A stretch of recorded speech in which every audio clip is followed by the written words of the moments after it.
Good afternoon, Excellencies, ladies and gentlemen.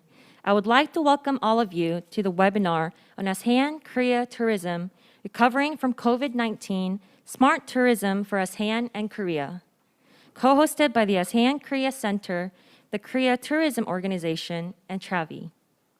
My name is Singhae Choi from the ASEAN-Korea Center, and it is my great pleasure to carry on today's meaningful event that explores solutions on how to reinvigorate tourism between ASEAN and Korea after COVID-19. I would like to express my sincere appreciation for all the online participants, the ASEAN ambassadors to the Republic of Korea, the UNWTO, and everyone who are with us this afternoon. I would like to open today's event by sharing with you a video which the Secretary General of the ASEAN-Korea Center and 10 ASEAN ambassadors in Korea have especially made their presence to bring back your memories of the ASEAN countries, hoping that we will soon be able to travel again. I ask for your kind attention to the screen.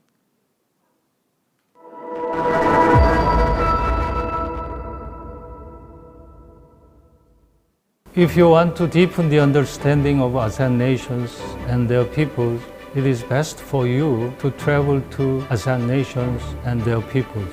ASEAN is the #1 tourist destination among Korean people. The ASEAN-Korea Center is doing its best for as many Koreans as possible to enjoy the unlimited charms of 10 ASEAN nations. Brunei is the perfect destination for curious Korean tourists. Brunei Muara district offers golden skyline through magnificent Islamic architecture. In Temburong, the green jewels of Brunei, you can relax amongst the lush rainforest, experience our history and diverse culture in Blight district, and then explore the fascinating lakes and mangrove trees in Tutong district. We welcome you to Brunei Darussalam, the kingdom of unexpected treasures. Cambodia offers an incredible amount of histories and cultures, as you can find in the World Heritage sites all around. Moreover, Cambodia's nature is simply amazing, ranging from the gorgeous national parks to the pristine beaches and relaxing islands. Come and feel the warmth of the Kingdom of Wonder. Indonesia is the largest archipelago country in the world, with more than 17,000 islands. It is a tropical paradise, and much more because of its natural and cultural diversity. Bali has been very famous for Korean tourists. The Borobudur Temple in Central Java, Mandalika in Lombok, Labuan Bajo in East Nusa Tenggara, and Likupang in North Sulawesi are among some exciting places to explore. So we look forward to welcoming you to wonderful Indonesia. Lao people are people of love, generosity and friendliness to visitors. Therefore, I would like to invite in particular Korean people to visit Laos and explore more our beautiful tourist destination, World Heritage sites such as Luang Prabang Province, Wat Phou Champasak Stupa, and Seng Phang Plain of Yak. Malaysia is where you can truly meet Asia. Attractive destinations range from the vibrant garden city of Lights Kuala Lumpur to the Venice of the East Malacca, the UNESCO World Heritage. Also, you can be an explorer and experience the beauty of diversity such as in the Pearl of Orient, Penang, Sabah and Sarawak. Dream now, travel later. Hope to see you soon in Malaysia and welcome or selamat datang to Malaysia. In Myanmar, there are much to discover and experience. From the snow-capped mountains in the north, Bagan, the heart of Myanmar and UNESCO World Heritage Site, to pristine natural regions like Miek Archipelago and friendly Myanmar people. Be enchanted now and visit Myanmar soon. The Philippines and Korea have been friends for over 70 years. Sadly, this pandemic halts traveling overseas, but the best thing to do now is to stay safe and healthy and dream of one day waking up in the Philippine shores. So, may it be Boracay, Palawan, Bohol, Cebu, Clark, or Manila, we hope to see you soon. Singapore is a tropical island and a charming and safe city-state. It is very modern but blend in well with heritage. The 161-year-old Botanic Garden, a UNESCO World Heritage Site, and the 133-year-old Raffles Hotel are in the heart of the city centre. You can experience the amazing flavours of the famous Singapore cuisine like chili crab. I hope to welcome you to wonderful Singapore. A country of countless surprises, the land of islands, mountains, large stretches of forests and large cities awaits you. Places such as Bangkok, Chiang Mai, Phuket and Travie will continue to offer you a novel and unforgettable experience. We all wait to see you soon in amazing Thailand. In Vietnam, you will find the bustling country with energy and forward motion. Hanoi, Ho Chi Minh City, Da Nang, Nha Trang are for first-time comers. But if you are revisiting Vietnam, Phu Quoc, Đà Lạt and Sapa are there for you to discover, while Ninh Bình, Quy Nhơn and Cần Thơ offer you closer looks into Vietnam. Welcome to Vietnam. See you in ASEAN. See you in ASEAN.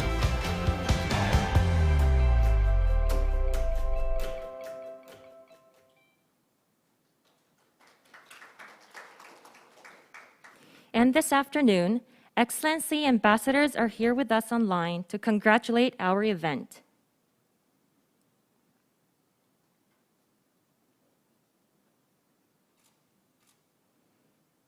Good afternoon, ambassadors. Thank you again, ambassadors, for your presence.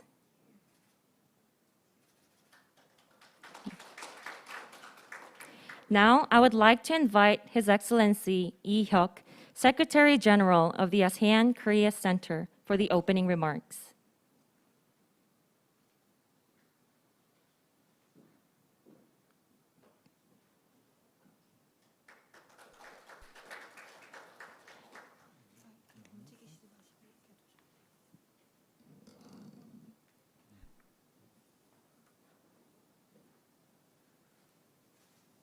Mr. An Young-bae, President of Korea Tourism Organization, His Excellency Thong Rathasak, Director General of the Ministry of Tourism of the Kingdom of Cambodia, and the Chair of ASEAN NTOs, His Excellency Eric Theo Boon Hee, Ambassador of the Republic of Singapore to RAC and the Chair of ASEAN Committee in Seoul, ASEAN ambassadors and colleagues, distinguished participants.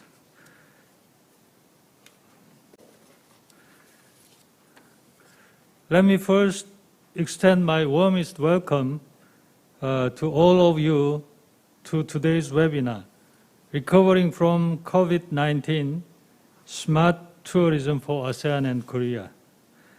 I would like to express my heartfelt gratitude to our co-organizers, Korea Tourism Organization and Travie, for their devotion and commitment to make today's event a success. I also want to thank the ASEAN NTOs, ASEAN Secretariat, as well as the distinguished speakers of their fullest support and participation.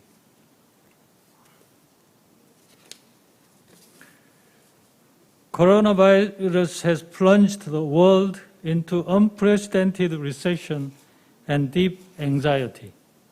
The tourism industry is probably one of the areas which bore the brunt of COVID-19 the most. According to the UNWTO, international tourist arrivals could decline by 60 to 80% in 2020. It may result in a fall in tourism revenues by as much as $1 trillion and place 100 million jobs directly at risk. Tourism is one of the main pillars of ASEAN economy. In 2019, 130 million tourists visited ASEAN region, with tourism taking up about 12% of total GDP and 13% of total employment in the ASEAN economy. Korea and ASEAN had more than 12 million people-to-people exchanges last year. More than 10 million Koreans visited ASEAN last year, which makes ASEAN the most popular travel destination for Koreans. Coronavirus has dealt a staggering blow to this year's tourism industry in ASEAN and Korea. However, where there are challenges, there are opportunities, and ample opportunities in tourism sector in particular. Once COVID-19 is gone, tourism industry will probably be one of the fastest to rebound, especially in the context of ASEAN-Korea relations. Many Koreans, in the wake of COVID-19, will look to ASEAN as their first overseas tourism destination because of its proximity, track record of fighting the pandemic relatively well, and most of all, their fascination with ASEAN landscapes, peoples, culture, food, and etc. Like so many Korean fans of ASEAN, I believe all of us present here are hungry for ASEAN food, thirsty for ASEAN drinks, and miss everything ASEAN so much. However, we should not just wait for coronavirus to disappear. Instead, we should work together to realize more robust post-COVID-19 cooperation and exchanges in tourism area. I hope today's seminar will serve as a venue for sharing views on the current situation to find common grounds and exploring ways to reinvigorate ASEAN-Korea tourism, especially with focuses on digital tourism technology. I hope you will all have a pleasant and fruitful time and wish you good health and success in your endeavors. And finally, social distancing has become the norm of our time. But hopefully, we all get united and together through social distancing and despite social distancing. Thank you very much. 감사합니다. Thank you for your kind remarks.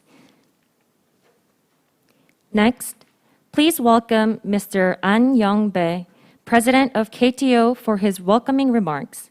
His remarks will be delivered through video. 한국과 아세안의 교류 증진을 위한 한 아세안 관광 활성화 세미나가 열리게 되어 진심으로 기쁘게 생각합니다. 이번 행사를 계기로 한국과 아세안의 관광 스타트업들이 협력하는 패러다임을 구축하고 함께 도약할 수 있는 계기가 되기를 기대합니다. See you in Korea. Next, please welcome His Excellency Thong Rathasak, Director General of the Ministry of Tourism of the Kingdom of Cambodia and Chair of the ASEAN NTOs, for his congratulatory remarks.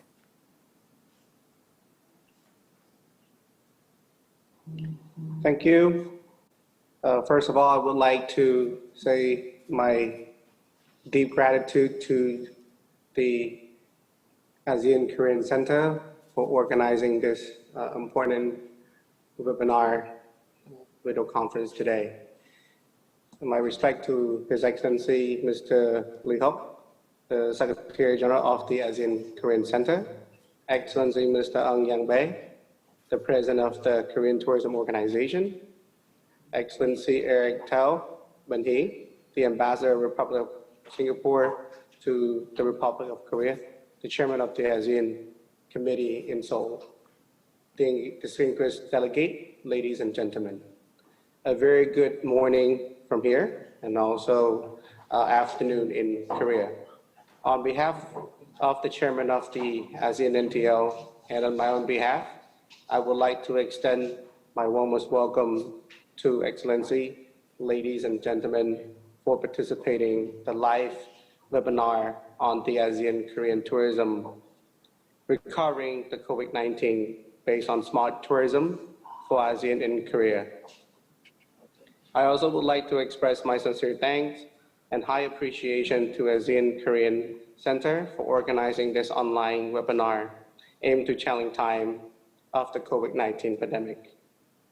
Taking this opportunity, may I express my deepest sympathy and condolences to the life that has been lost and countless others that has been affected by it.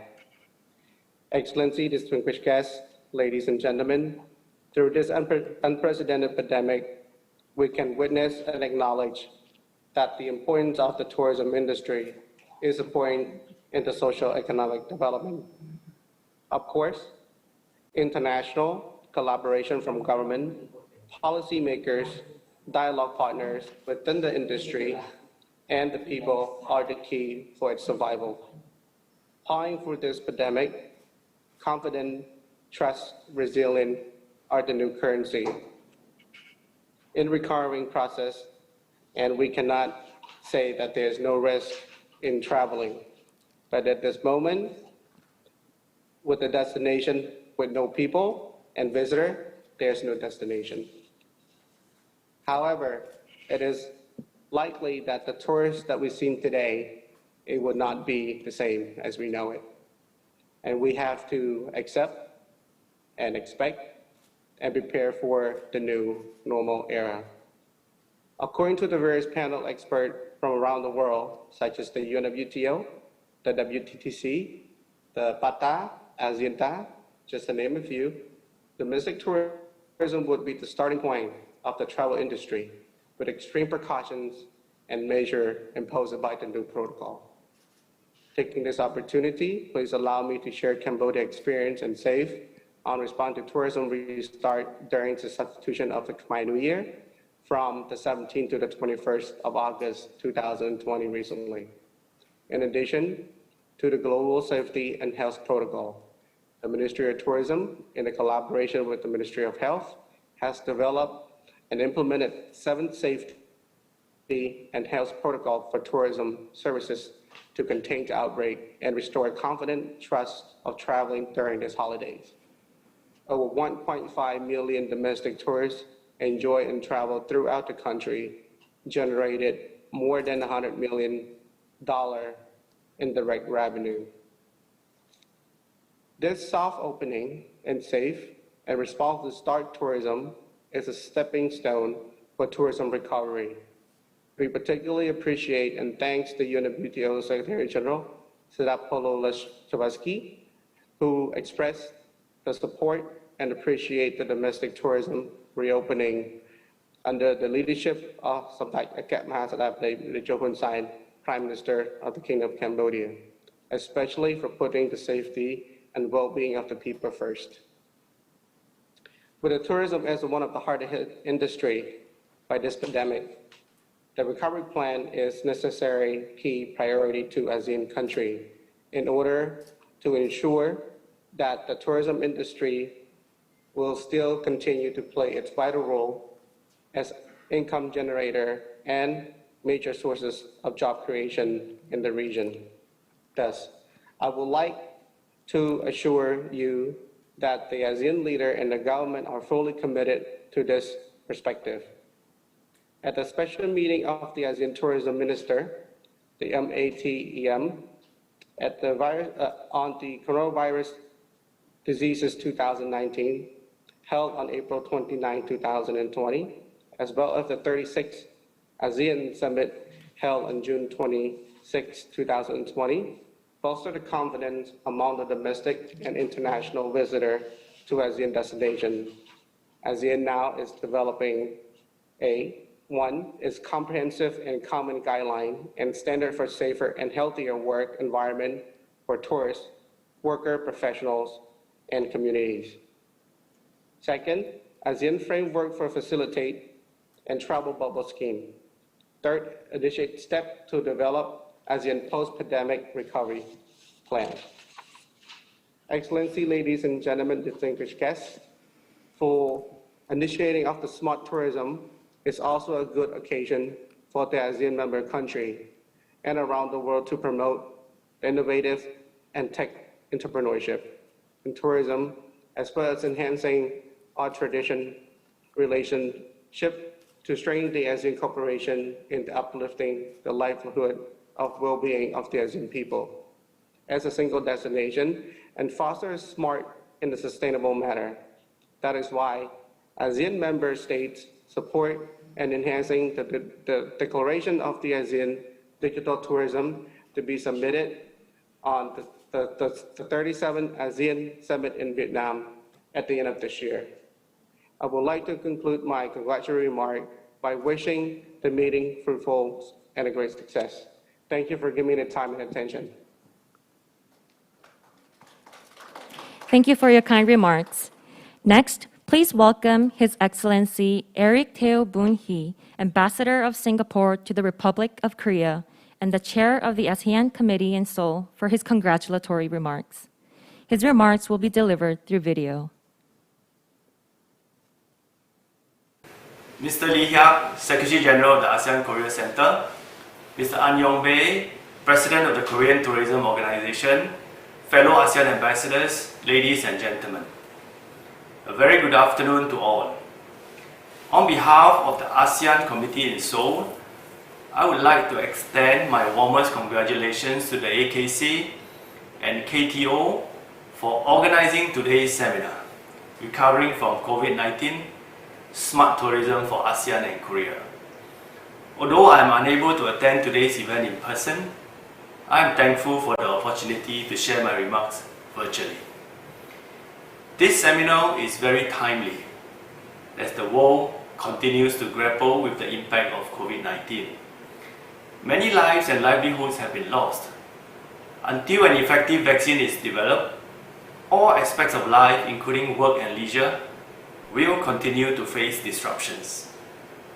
But we cannot afford to wait out the pandemic. We must look for a new modus operandi as we navigate living in the COVID-19 world. Just as how ASEAN and the ROK overcame SARS and MERS earlier, I believe that we can similarly overcome COVID-19 in the near future. Tourism and the related aviation industry have been among the industries hardest hit by the pandemic.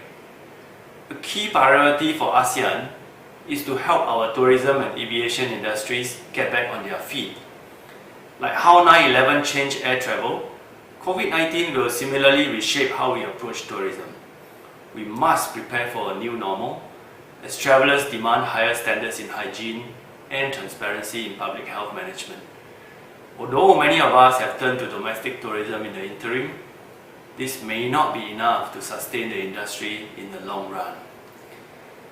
ASEAN and its dialogue partners like the ROK must rise to the new challenges and find ways to revive tourism. As of 2019, the number of ROK tourists to ASEAN was close to 10 million, while the number of ASEAN tourists to the ROK reached 2.7 million. I believe that there is potential for greater growth and people-to-people exchanges between ASEAN and the ROK. ASEAN is the world's youngest and most dynamic community. It is also home to a population of 650 million, with many reaching middle-class status. I'm heartened that the ROK has recently established fast lanes with Indonesia and Singapore to facilitate safe business and official travel. I'm hopeful that this fast lane arrangement can be expanded to other ASEAN countries. And when the COVID-19 situation stabilizes, we can consider expanding the scope of the fast lane to cover other categories of travel. In the meantime, what can ASEAN and the ROK do? First, we will have to adopt common health and hygiene standards to assure travelers and boost their confidence in the region. Second, we must build up and promote the region as a top-of-mind destination. Although the region is known for its rich cultural heritage and is home to 41 UNESCO World Heritage Sites, there are many other unique things to do and see in each ASEAN country that can cater to a variety of travelers. I'm heartened that ASEAN has created an official tourism website that goes beyond promoting the usual tourist attractions to build awareness of other interesting activities, such as food tours, local festivals, and even volunteering opportunities. Third, we should tap on Korea's technological expertise and develop e-visas, digital passports, and untaxed services to ease travel to and within ASEAN. Finally, governments must continue to support and equip workers in the tourism industry so that they can readily facilitate the industry's recovery once this difficult period is over. While tourism will no longer return to what it was pre-COVID-19, collaboration among ASEAN and its partners will amplify strengths and allow our tourism industry to recover quickly.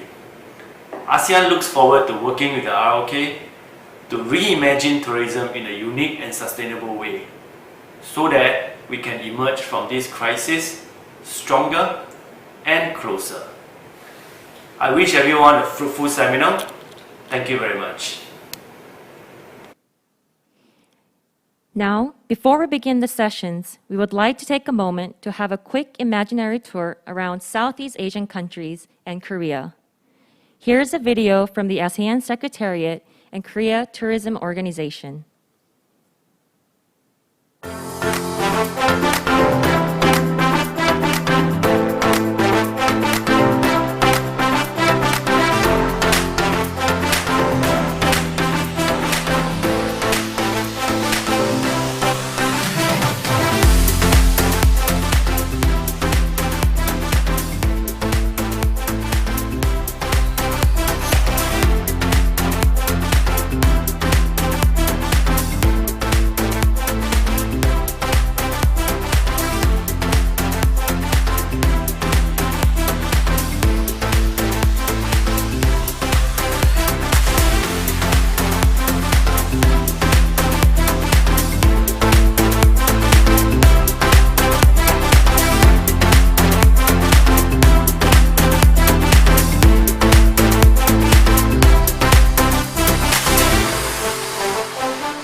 겹겹이 둘러싸고 토끼 부두치 잡는 모양 영문 출사 도적 잡듯 토끼 두 개를 꽉 잡고 하나둘 금금모질이 술령수 일치인의 나라 토끼를 헤워싸지 진왕만리 장성 싸듯 사냥 싸움에 마주 싸듯 겹겹이 둘러싸고 토끼 부두치 잡는 모양 영문 출사 도적 잡듯 토끼 두 개를 꽉 잡고 하나둘 금금모질이 술령수 일치인의 나라 토끼를 헤워싸지 진왕만리 산속 싸듯 사냥 싸움에 만조 싸듯 겹겹이 둘러싸고 토끼 부딪혀 치는 모양 동문줄사듯 젖잡듯 토끼를 꽉 잡고 해 같으면 더욱 좋다 삼복 다르면 너를 잡어 약계장도 좋거니와 네 간을 내어 오겠다 다려먹고 네 가죽을 벗겨내어 찰량 모서 깔게 되면 어열내종 혈담에는 만병의 추네 만병의 추네 만병의 추네 병약이라 아이고 아이고 아이고 아이고 아이고 아이고 아이고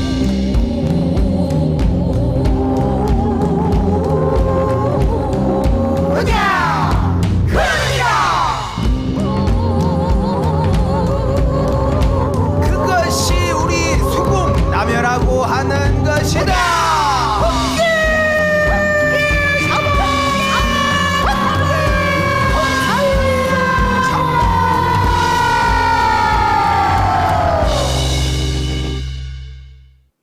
Ladies and gentlemen, before we start with the presentation sessions, I would like to kindly inform the online viewers that you may raise questions on the presentations through the YouTube live chat. There will be a separate Q&A session after all the presentations are done. Also, please be informed that there will be a lucky draw event for our online viewers towards the end of today's seminar. We ask for your active participation. Now, let's begin the first session on ASEAN-Korea tourism towards post-pandemic recovery, the impacts of COVID-19, and strategies to reinvigorate tourism between ASEAN and Korea. For the first presentation, we have Mr. Hwang, Director of Regional Department for Asia and the Pacific of UNWTO.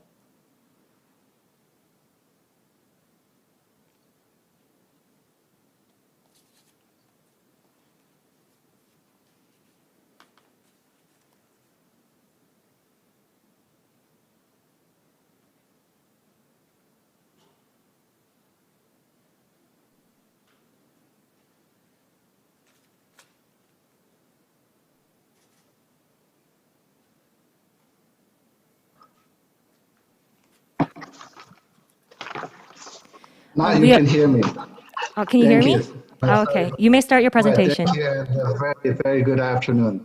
And first of all, I thank ASEAN-Korea Center and the Korea Tourism Organization for inviting me to share what UNWTO has been responding on tourism against COVID-19 with other esteemed speakers and distinguished tourism leaders and experts from both ASEAN community and my fellow Korean. I'm extremely happy to hear that more than 10 million Koreans visited ASEAN destination last year. Indeed, ASEAN is known as one of the most popular sub-regional destinations, not only for Korea, but for international tourists. And I'm confident that the number of Korean tourists to ASEAN countries will be increasing after the COVID-19 because of the unlimited beauty that we just have seen this afternoon in the beginning from the video, and the quality tourism product and excellent services and friendly people, and of course, the exquisite and delicious local cuisine. My presentation today, I have very brief point on the three components: the impact of the COVID-19 on tourism 2020, and priority for tourism recovery, and the global guideline to restart tourism, what UNWTO has been recommended. As for the projected impact on tourism 2020, the international tourist arrival from January to May decreased by 56% worldwide, and Asia and the Pacific was the first region impacted with minus 60%, followed by Europe minus 58%. The international tourist arrival scenario for 2020 are based on three possible dates for the gradual reopening of their borders. And scenario 2, for example, minus 70%, is based on the easing of travel restriction early September. And scenario 3 is based on the early December. We see the stunning number for the first time in the history on the COVID-19 projected impact on tourism in 2020.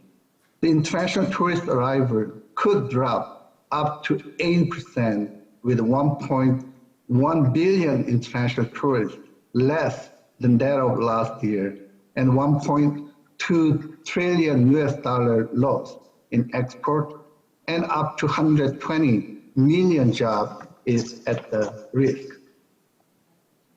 For your reference, the previous crisis of recovery process, like SARS in 2003, took 11 months for Asia to recover, while the September 11, 2001, the terrorist attack took 14 months for America to recover, and the global economic crisis of 2008 took 19 months for recovery in Europe.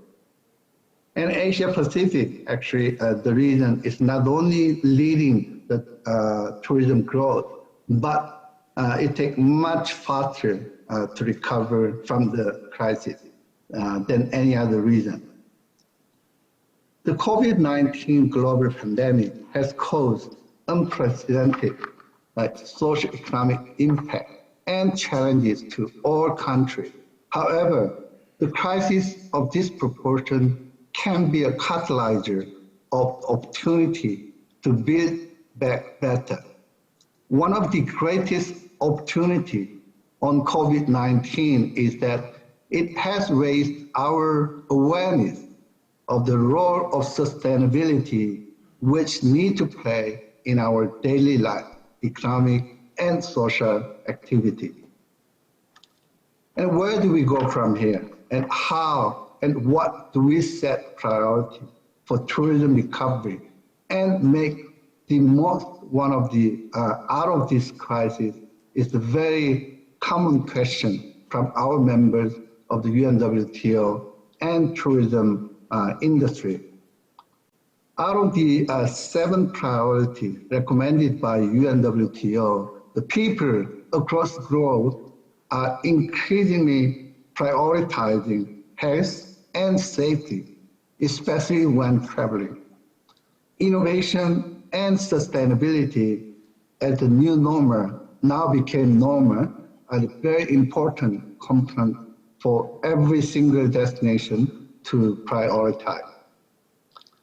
The UNWTO established and led the Global Tourism Crisis Committee, which represents UN agencies like WHO and ICAO and UNWTO member state representatives and international organizations, as well as industry leaders like WTTC, launched on the 28th of May this year that global guideline to restart tourism, including a roadmap for safe and seamless travel. The guideline focused on 8 important sectors, including safe and seamless border management and meetings and industry, the event industry, and destination planning and management, to name a few.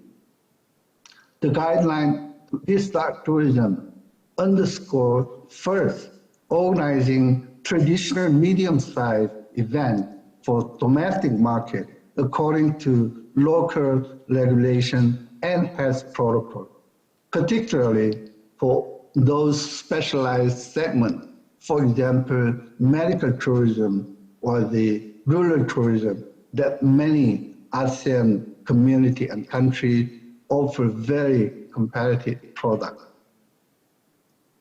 For my last slide, the roadmap for safe and seamless travel, how to reopen the tourism door-to-door, introduces a 6 set of principles, as well as 4 key stages with information on health requirements and for the successful reopening of tourism. The roadmap greatly emphasized on digital transformation, and human physical interactions are greatly reduced during the crisis for safety reasons. As such, tourism stakeholders should be looking at digitalizing their services as much as possible without compromising or undermining the quality. In closing, the global tourism has never been more united than it is now in their determination to harness the power of tourism has to offer the sustainability, innovation, collaboration, and solidarity. Having said that, the UNWTO, in particular, the regional program for Asia and the Pacific, is committed to work further with ASEAN community and ASEAN-Korea Center to harness the power of tourism to increase the tourism flow between two important segments. And I would like to conclude my presentation by quoting the powerful video message we just received from the highest level of the United Nations, the Secretary General of the Secretary General of the United Nations, who mentioned the power of tourism in such a beautiful way, saying that let us ensure that tourism regains its position as a provider of decent job, stable income, and protection of our culture and natural heritage. Thank you very much for your kind attention. Thank you. Thank you very much, Mr. Hwang. Now, may I invite our second speaker, His Excellency Mr. Benito Bengzon, Jr., Undersecretary of the Department of Tourism Philippines and the Chair of ASEAN Tourism Competitiveness Committee, to share his presentation. His Excellency Lee Hyuk, Secretary General of ASEAN-Korea Center, Mr. An Yong-bae, President of Korea Tourism Organization, Excellencies, distinguished guests, ladies and gentlemen. It is my great honor to be invited to today's talk to speak about the ASEAN's response to COVID-19, particularly for the tourism industry. As chair of the ASEAN Tourism Competitiveness Committee, and on behalf of all the ASEAN National Tourism Organizations, or NTOs, I would like to express my deep appreciation for this gracious initiative set into motion by the ASEAN-Korea Center. My short presentation this afternoon is an overview of the response and mitigation activities being implemented through regional cooperation and individually by each of the ASEAN member states. You will see specific examples of measures from the respective tourism recovery strategies of the 10 NTOs and the programs undertaken to address the impact of the pandemic. My presentation shall likewise highlight the industry's best practices and cooperation initiatives made to jumpstart and regain confidence to travel, and the support extended to industry sectors, particularly the tourism MSMEs. Most, if not all here today, speakers and participants alike, are well aware of the cordial relationship between ASEAN and the Republic of Korea. As a strategic partner in various fields of cooperation, the ASEAN and the Republic of Korea have forged a lasting bond that can and will endure even the most unimaginable of crises and unprecedented challenges. The ASEAN-Korea Tourism Cooperation, based on the ASEAN, China, Japan, and Republic of Korea, or more commonly known as the ASEAN+3 Tourism Cooperation, is one of the most active partnerships mechanism available to the ASEAN NTOs. This cooperation framework is regarded as an essential channel for a holistic and inclusive approach in moving forward from the post-COVID-19 pandemic. Please allow me to share with you the historical indicators and data showing the rise of ASEAN-Korea tourism. In this slide, we will revisit the past decade's impressive gains in tourism activities shared by the ASEAN member states and the Republic of Korea. Upon reaching the 1 million mark for ASEAN outbound travel to Korea in 2010, the figure has more than tripled, with approximately 3.59 million ASEAN tourists visiting Korea by the end of 2019. The statistics from the other side of the spectrum is an even more impressive feat. Koreans traveling to the ASEAN was at 2.45 million in 2009, a number that grew to around 9.5 million by 2019. The growth has been steady and robust, with Korean nationals forming a large percentage of national inbound traffic for the majority of ASEAN member states. The growth is attributed to the well-organized travel facilitation between the ASEAN and the Republic of Korea. This mutually enhanced cooperation has led to favorable air travel policies and infrastructure development that opened new destinations to tourists, a major contributor to this massive increment in visitor movement and exchange across borders. These impressive gains and growth of the tourism sector are the ones hardest hit by this present health crisis. Year after year of consistent bullish turnout have stalled and come to a virtual stop amidst this global pandemic. The impact of the pandemic brought about by the novel coronavirus or COVID-19 has dealt a profound economic shock not only to the ASEAN and to the Republic of Korea, but globally. The decline in the economies across all sectors have been evident since the start of the imposition of restrictions to movement of people, gatherings, extensive lockdowns, with, of course, travel and tourism being one of the most immensely affected sectors. The official numbers from the ASEAN member states for the first quarter of the year have confirmed a major decline in tourist arrivals with a proportionate dip in revenue for the industry. International visitor arrivals to ASEAN member states in the first quarter of 2020 with an average negative contraction of approximately 23%. Indonesia, Malaysia, Myanmar, the Philippines, Singapore, and Thailand experienced a decline of approximately 25 to 40%, while Brunei Darussalam, Cambodia, Laos PDR, and Vietnam experienced a decline of up to 25% in the first quarter of 2020.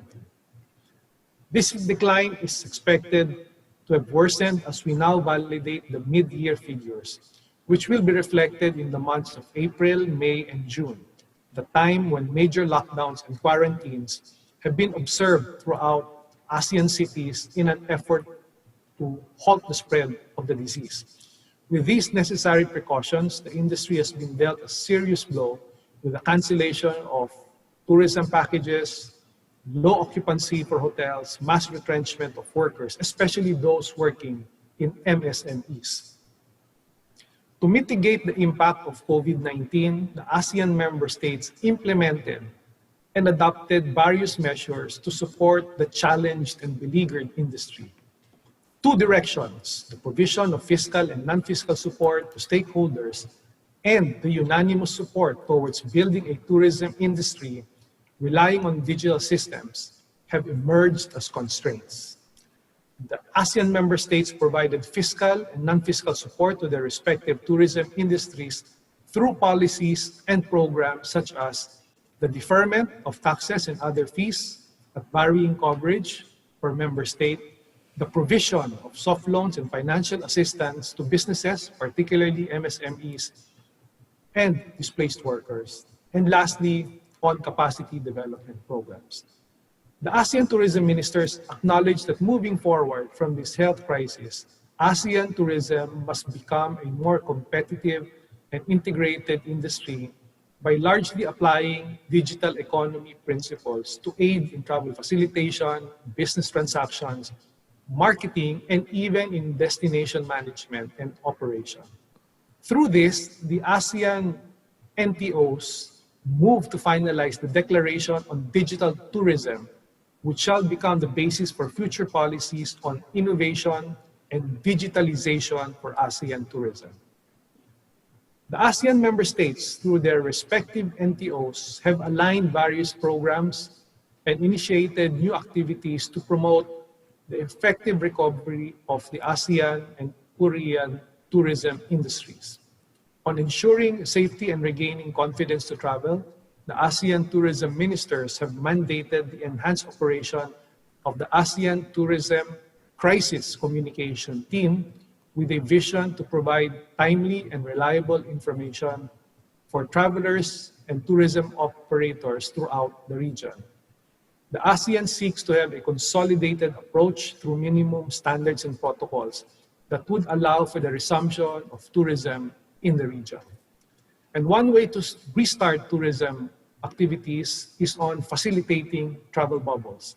In order to resume the movement of the tourism industry and to promote economic recovery for the sector, the ASEAN puts emphasis into a well-facilitated travel bubble or travel corridor scheme for its locals and other accessible markets as recommended by the UNWTO. We are currently finalizing the measures on how to promote safe and effective corridors for intra-ASEAN and international travel. Lastly, focusing on the new normal markets and products refers to the prioritization of marketing and product development efforts by the NTOs on source markets that have proven records of strong turnouts and the volume that could help in the bounce back or the recovery of the industry. As the focus on tourism for the immediate time frame shifted from tapping global market into harnessing the potential of the domestic travelers, ASEAN gives particular attention to the accessibility of short-haul markets and offering tourism products and experiences fitted for the standards of the new normal, such as an enhanced ecotourism subsector, rural tourism, and a more specialized tourism product portfolio, away from the mass tourism templates of pre-pandemic times. In closing, the ASEAN tourism industry has definitely taken a severe hit with the decline in global travel and the lack of demand in the tourism sector. Businesses closed and jobs have been lost from this pandemic, which still has no definitive end in the horizon, despite many vaccines under various stages of testing. Still, we remain optimistic through the continuous cordial cooperation that we have with the Republic of Korea. We are moving closer to our goal of bouncing back, recovering from the impacts of the pandemic. We have been made aware of the limitations and weaknesses of the previous system. This time is the perfect opportunity to recreate ourselves and learn from the challenges we currently face. Korea is a very good example that we can focus on and benchmark by capitalizing on the best practices being done, adapt it to our situation in the ASEAN, and make it our own. For the tourism stakeholders, the travelers, for the people of the ASEAN, and a better normal for all. Thank you very much for your attention, and may you all feel the warmth once more, see the smiling faces once more very soon. Thank you and good afternoon. Thank you, Mr. Bengzon, for your kind and warm presentation. For our next presentation, we have Mr. An Dok-soo, Head of Tourism Company's Support Department of the Korea Tourism Organization.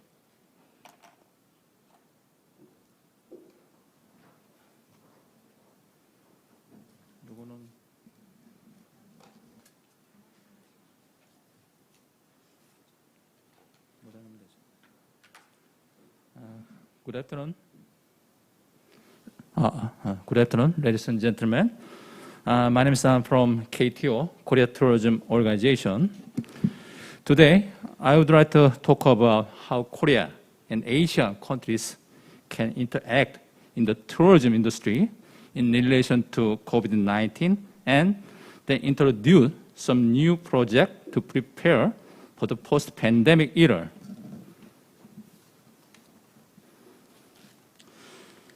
I'll just start my presentation with this famous artwork, The Scream, by Norwegian artist Munch. I think it perfectly describes the current situation where lots of people in the world are screaming in panic since the entire world has been hit hard by COVID-19.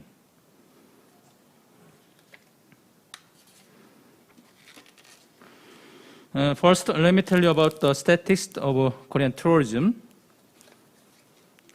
The number of foreigners visited Korea reached a record high with 17.5 million last year. Compared to the same period of last year, the number of foreign tourists to Korea decreased by 97.8% from April to June this year. Among international tourists in Korea, Asian, besides Chinese and Japanese, take up 32.4%. About 2.3 million foreign tourists are expected to visit Korea this year. This green projection makes us feel that the industry is crippling because such figure is similar to the number of inbound tourists in 1988. The number of Koreans going abroad decreased by 98.4% from April to June this year compared to the same period of last year. About 4 million Koreans are expected to visit other countries this year, which is similar amount of 1995. KTO has recently come up with a word safety, SAFTY, to describe the future travel trend based on its analysis of travel patterns. Safety means short distance, outdoor activity, family trips, eco-friendly, popular destination, and we are not sure about the recovery of tourism demand yet. Now, I'd like to talk more about how KTO will cope with the pandemic. There are 4 pillars of its new strategy. First, transformation to digital campaign. Second, on-tech marketing. Third, targeting Generation Z with online games and social media. Last but not least, so-called K-disinfection model, which will help enhance Korea's brand value in the international community. KTO recently released the slogan, "Our hearts are always open," to promote Korean tourism worldwide during the pandemic and produce a promotional video. Let's watch this short video clip.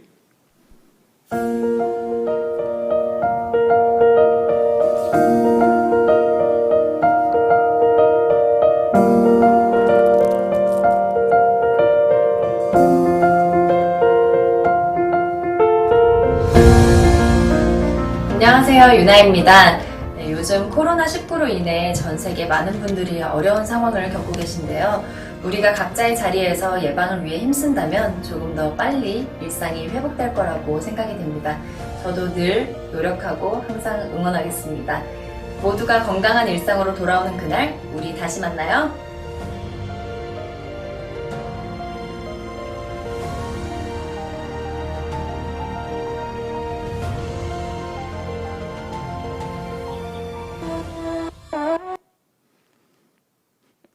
In August, KTO released a series of advertising to promote Korean tourism worldwide titled Feel the Rhythm of Korea, targeting the Asian region.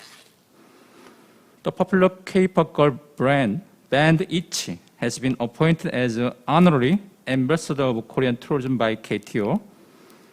As part of digital marketing, KTO recruits social media marketers composed of people from Europe, America, and Asia. Last July, KTO held an aired K-pop Dream concert on YouTube. KTO also teamed up with Netflix and produced a marketing video clip titled Explore Korea, released last July. Next, I'll explain the tourism exchange program between Asian countries and Korea. First, to organize a working group at the government level. Second, to implement the travel bubble policy. Third, to hold an online tourism fair.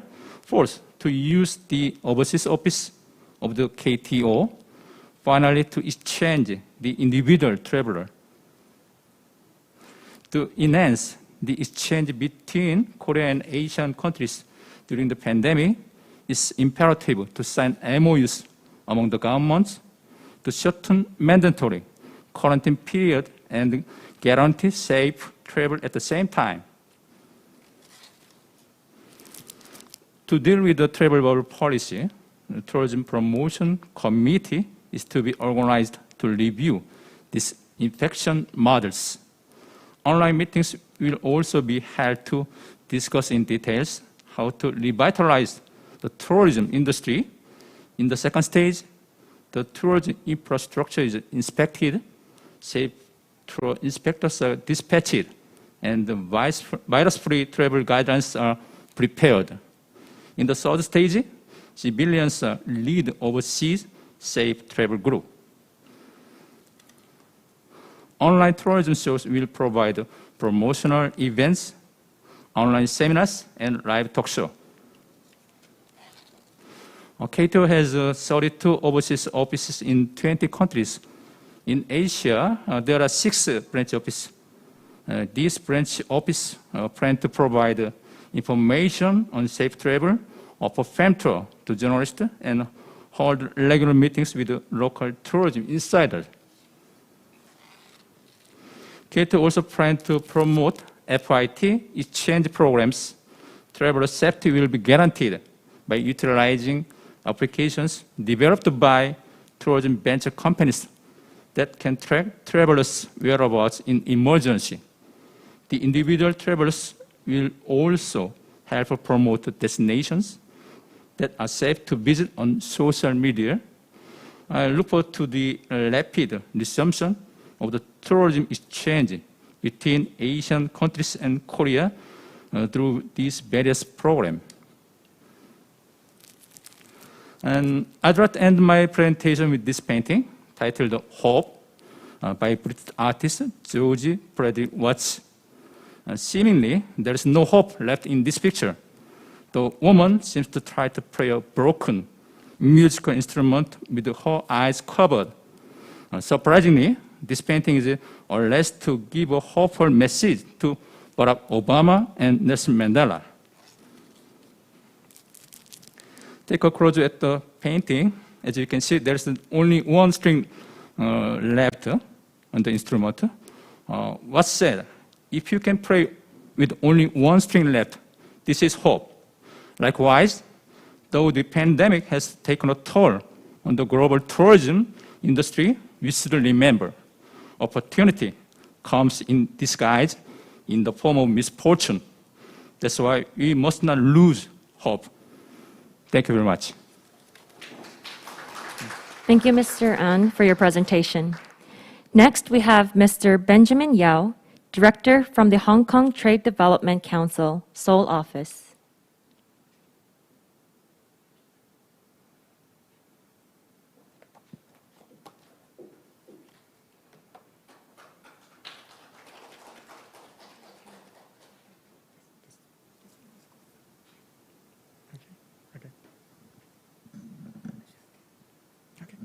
Thank you.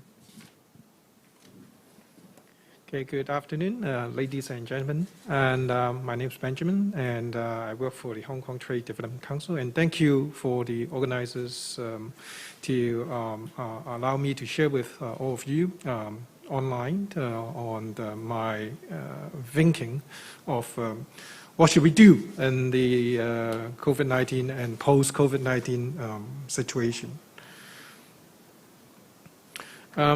As Secretary General also mentioned in his remarks, I think according to OECD, the travel industry this year will have a very much impact on the industry by 60 to 80%.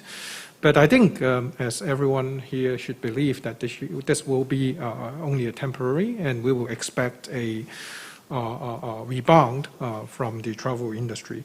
As you all know that travel is kind of one of the necessity of all the people in the world these days. So when the pandemic finishes, well, I expect that the rebound will be very strong. Okay, so today I would like to share with you on some, especially some business aspect and business response, or some of my recommendation to the tourism industry or the smart tourism industry on how should we do and how should we prepare for the post-COVID-19.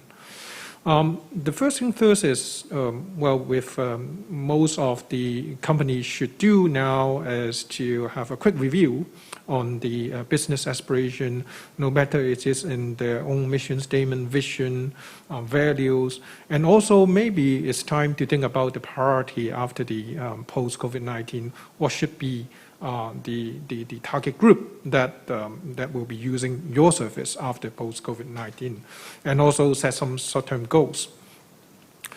There are actually some opportunities that you should look into, including any new destination development, whether there will be more cities in Korea and in ASEAN countries that you can find great treasures or pleasures to do with the new tourism. And also any new combination or collaboration, well, such as from Korea flying to ASEAN or from ASEAN flying to Korea, will there be a chance to have, say, for example, a stopover in one of the cities in between, such as Hong Kong?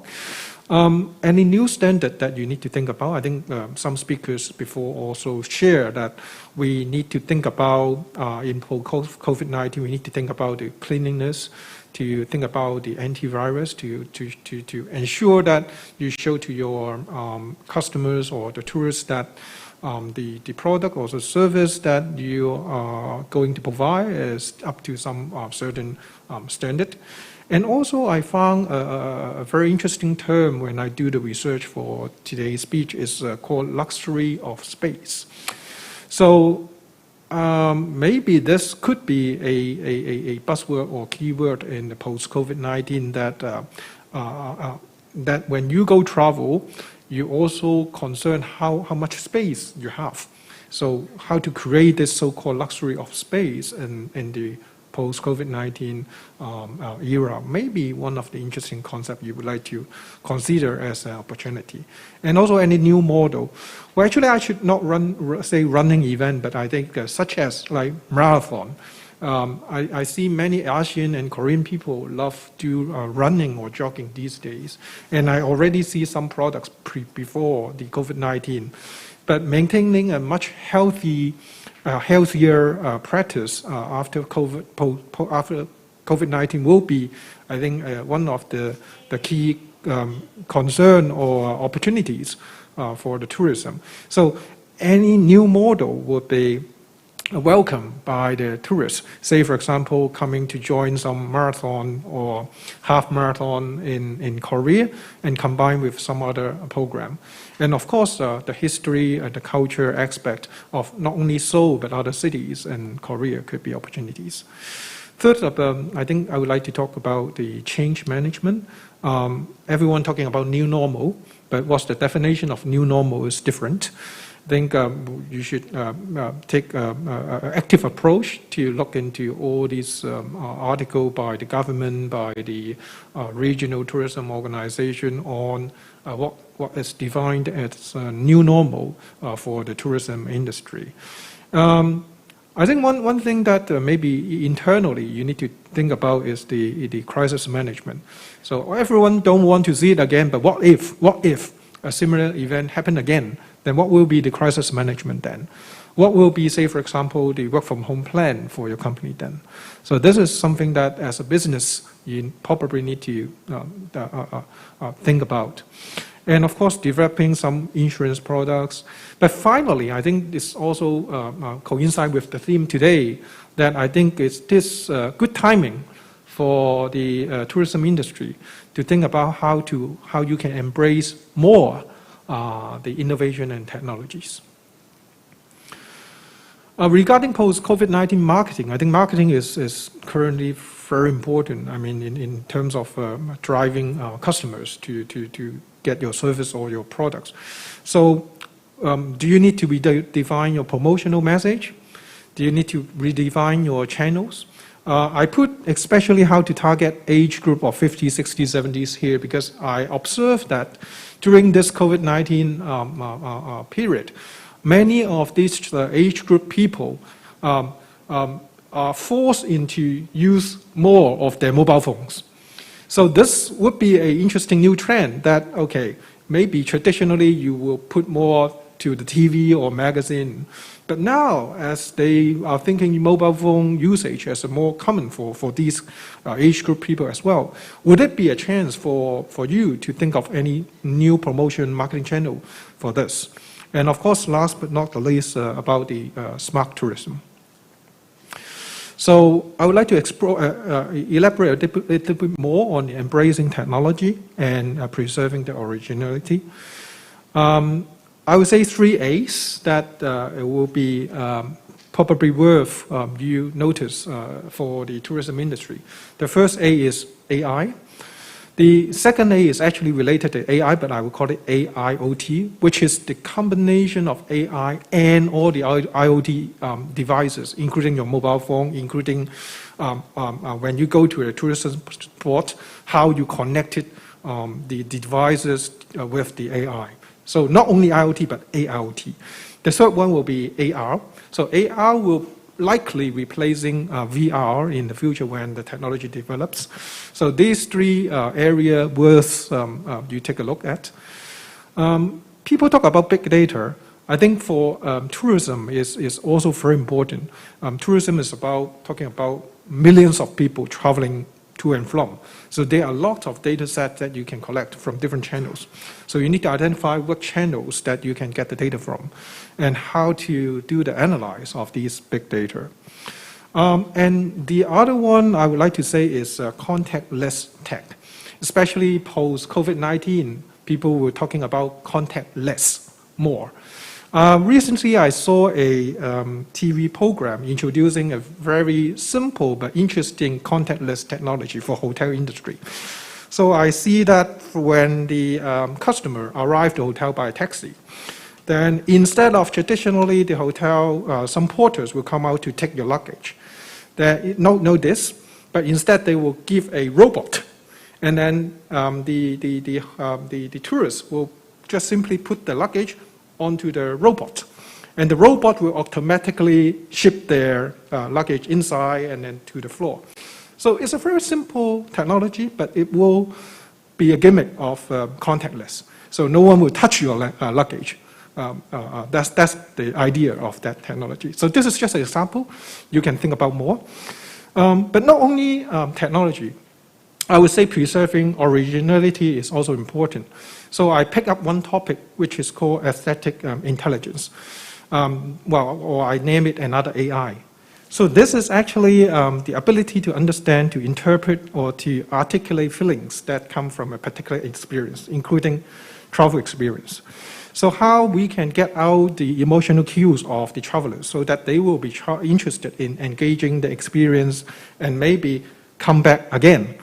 To connect the destination with travelers on a human level and possibly give them a lifelong memory. So not only developing new destinations, but how to ask them to, or how to leave a memory in their, deepen in their heart is also very important.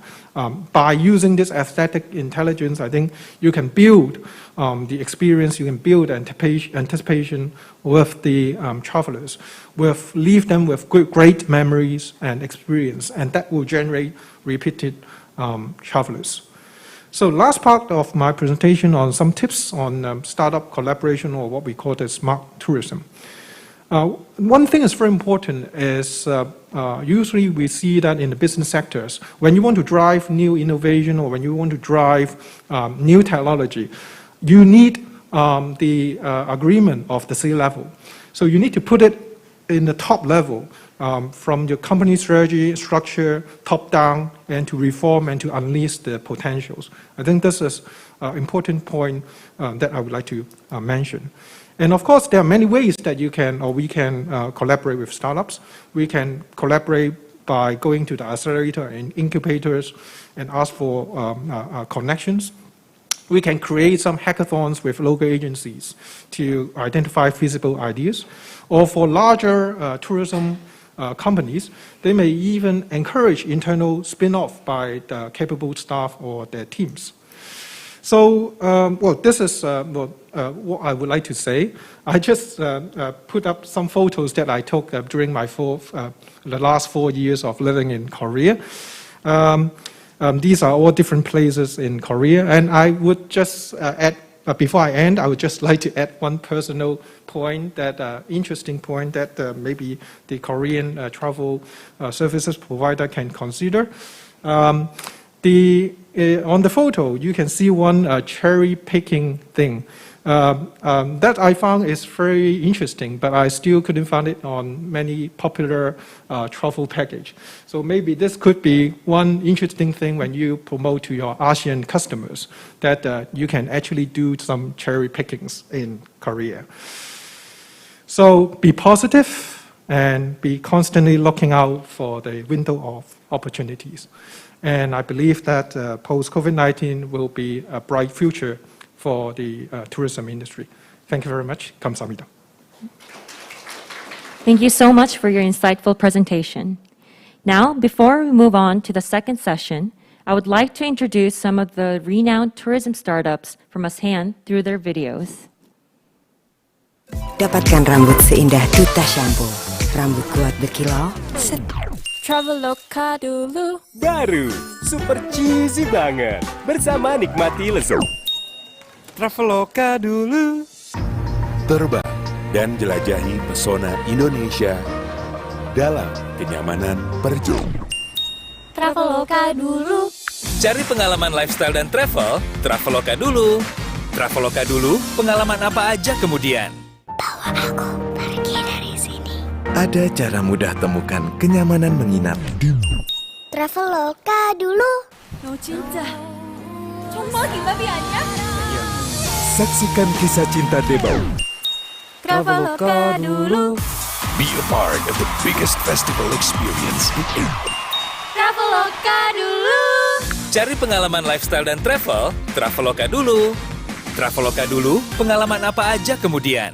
Have a look at this group of tourists. Not long ago, most of them booked tours and tickets by travel agents, and always with a tour guide alongside. However, thanks to technology, 74% of them has now become independent travelers. Bit by bit, technology has innovated tourism like never before. As and when a pandemic like COVID-19 hits the world, more and more choose independent travel with technology as a utility. With mobile applications and the internet, independent travelers can plan and manage their trips from start to finish. Searching for destinations, booking flights and accommodations, finding where to eat and go, checking routes, planning itinerary.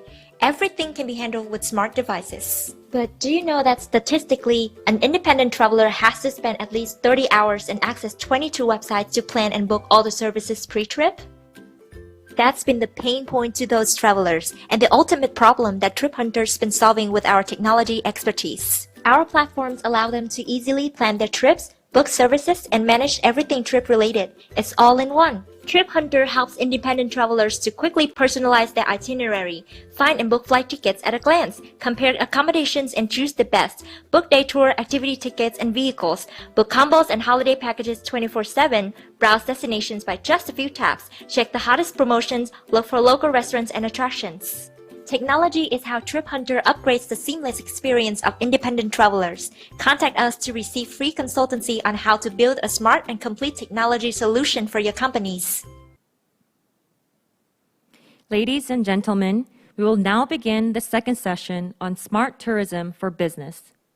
For the first presentation, we have Mr. Terry Santoso, Head of Marketing at Traveloka Experience from Indonesia. a leading travel and lifestyle fintech unicorn in Southeast Asia. Hello, Mr. Terry. Hi, can you hear my voice? Yes. Thank you for being with us today. If you're ready, you may begin your presentation. All right, thank you. Good afternoon, ladies and gentlemen. Thank you for all the support and the opportunity given for all of us together here today in this uniting moment. It is an honor for Traveloka, a Southeast Asia travel and lifestyle startup unicorn, to be given a chance to speak in front of honorary guests, ambassadors, and all the stakeholders in Asia travel industries. I am Terry, Head of Marketing at Traveloka Experience, born in Jakarta from a Singaporean mother and an Indonesian father, educated in Korea from 2006, having privilege to witness the year of Korean wave, birth, and booming, married to a beautiful Korean wife, and now having a destiny to speak to both ASEAN and Korean audiences at the same time, my home and family. So without further ado, please kindly let me bring you to our story, The Journey to the Southeast, Episode 1, Norming the Storm. Before I begin my story, I would like to open the story with prologue, in unity in diversity. Once upon a time, there was a land called Southeast Asia, where diversity merged into a unity of single cohesive yet inclusive economic regions called ASEAN. First, the land is so resourceful that it consists of more than 10 countries with one of the fastest growing economies in the world. Yet, the region is so colorful that it is a home of more than 650 million people, twice the size of USA, with more than 70 languages and a birthplace of many religions living in harmony. Secondly, the land is also so young, with enormous potentials driven by 60% millennials consumers, and some also forecasted that ASEAN will have close to $200 billion travel and tourism spending in the next 4 to 5 years. Thirdly, the land is so online and connected that it provides a runway of exponential growth in digital travel and tourism. Yet, the size that is shown in this chart is just a tip of the iceberg, where there is still so much space left to be digitized. Now, in this so-called land, then there was a Traveloka born in 2012. Started as a meta search engine to solve customers' pain points in finding the best flight to bring them home in the state of Indonesia, consisting of 17,000 islands. Now Traveloka has evolved into Southeast Asia's largest end-to-end travel and lifestyle booking platform. Traveloka itself means the world of travel, where loka comes from the ancient language of Sanskrit, while godwit is a symbol of endless discovery and mobility without boundary, like a godwit bird that can fly up to 29,000 kilometers without stopping, despite being small. Traveloka is a home of more than 20 travel and lifestyle products, supported by more than 30,000 valuable partners around the world, ranging from transportations, accommodations, activity and lifestyles, to financial products.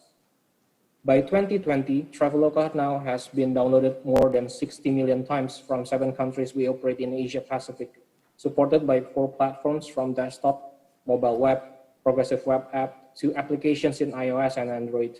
We also operate in 5 regional languages and having more than 10 local and international currencies, supported by 40 payment methods from conventional way to e-wallet and digital credit loan.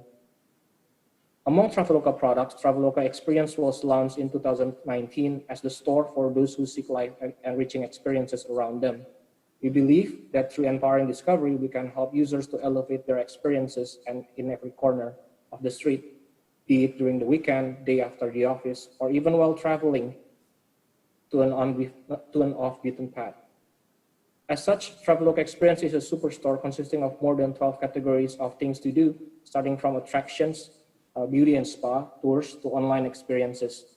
As #1 Southeast Asia travel and lifestyle activities booking platform, Traveloka Experience now has more than 50,000 products curated and relevant for Southeast Asian customers in more than 300 cities. Now, we all know that 2020 is a tough year. All of us, regardless where we live, who we are, which industry we work for, have been impacted by the pandemic COVID-19. How has it been for us then? We responded by quickly measuring the damage and tried to contain it with the fastest time horizon we had when the real impact of pandemic started to hit ASEAN in March 2020. We saw more than 10 times surge of customers' direct inquiries that ultimately led to more than 1 million refund requests from our customers across countries. While this to some may look simple, but the whole process behind it was indeed very complex. The whole industry, from airlines, accommodations, activities, financial sectors, aggregators, and agents were not ready at the time to handle the scale. Thus, providing solutions to sustainability became our goal at Traveloka. More than 50% of our employees, regardless of rank and divisions, even our C-levels, volunteered to take extra effort in supporting our customer service team. This, however, was not enough to provide quick turnaround in solving customer anxiety over uncertainty during the first 90 days after the pandemic hit. Thus, we also scaled our back-end system support to provide scalable self-refund services and even enabled refund status tracking to ease customer worry directly from the app. At the same time, we also quickly adapted to the new normal and really accept the fact that not only us, but our partners, customers, and stakeholders were in pain. We launched Walk Together campaign consisting of more than 20 CSR initiatives to help not only directly impacted people, but more importantly, also our partners in sustaining their business operation during lockdown. We also quickly launched single source of truth in our applications by collaborating with multiple government authorities where users can easily get clear and transparent information on COVID-19 regulations impacting travel industries. Recently, we launched Traveloka Clean Partners, where we incentivize partners and merchants that strictly following the CHSE protocol set by authorities by giving them more exposures and marketing benefit, as well as digitizing them in capacity management and booking management. Educating users to also always adhering to the protocol in the new normal. This later initiative of Traveloka Clean Partners has proven to be quite pivotal in reducing phobia and stigma of doing activities in the new normal, where our clean partners in average saw surge of booking up to twice or 2 times after the batch was launched in the August. Now, what did we do to transform the future of travel, knowing that the storm will end and the sun will shine again? Understanding that travel and tourism will come back stronger, but it won't be the same again. Here are the 3 happy viruses from Traveloka to combat the coronavirus. Happy virus number 1, break the mold and innovate your products.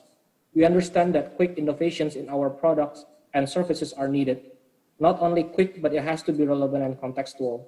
And by saying quick, it is really quick. If in the past, it may take us up to 1 year from initial concept testing to MVP to full-scale commercial launch. Now we are talking about weeks of completions.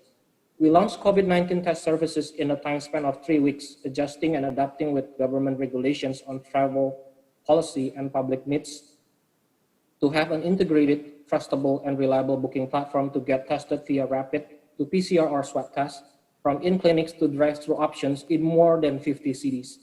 Now, the service has proven to not only easing thousands of our users daily when they need to fly, but also other users in getting reliable tests for their daily activities in the new normal.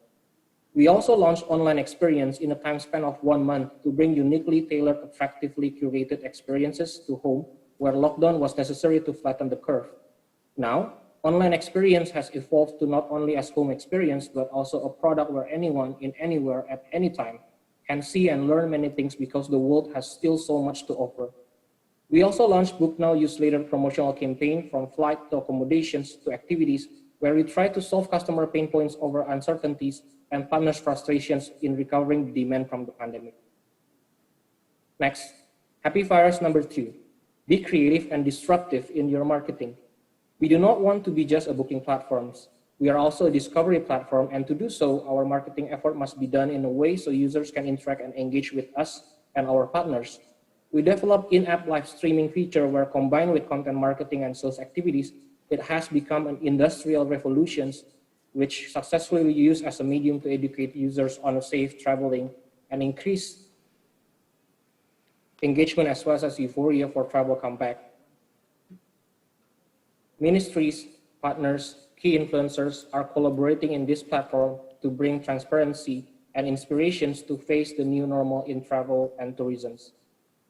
We also pivot our marketing effort to be hyper-local focused. And this is so important, understanding that the complexity and travel regulation is different, not anymore at country level, but even at provincial and municipal level.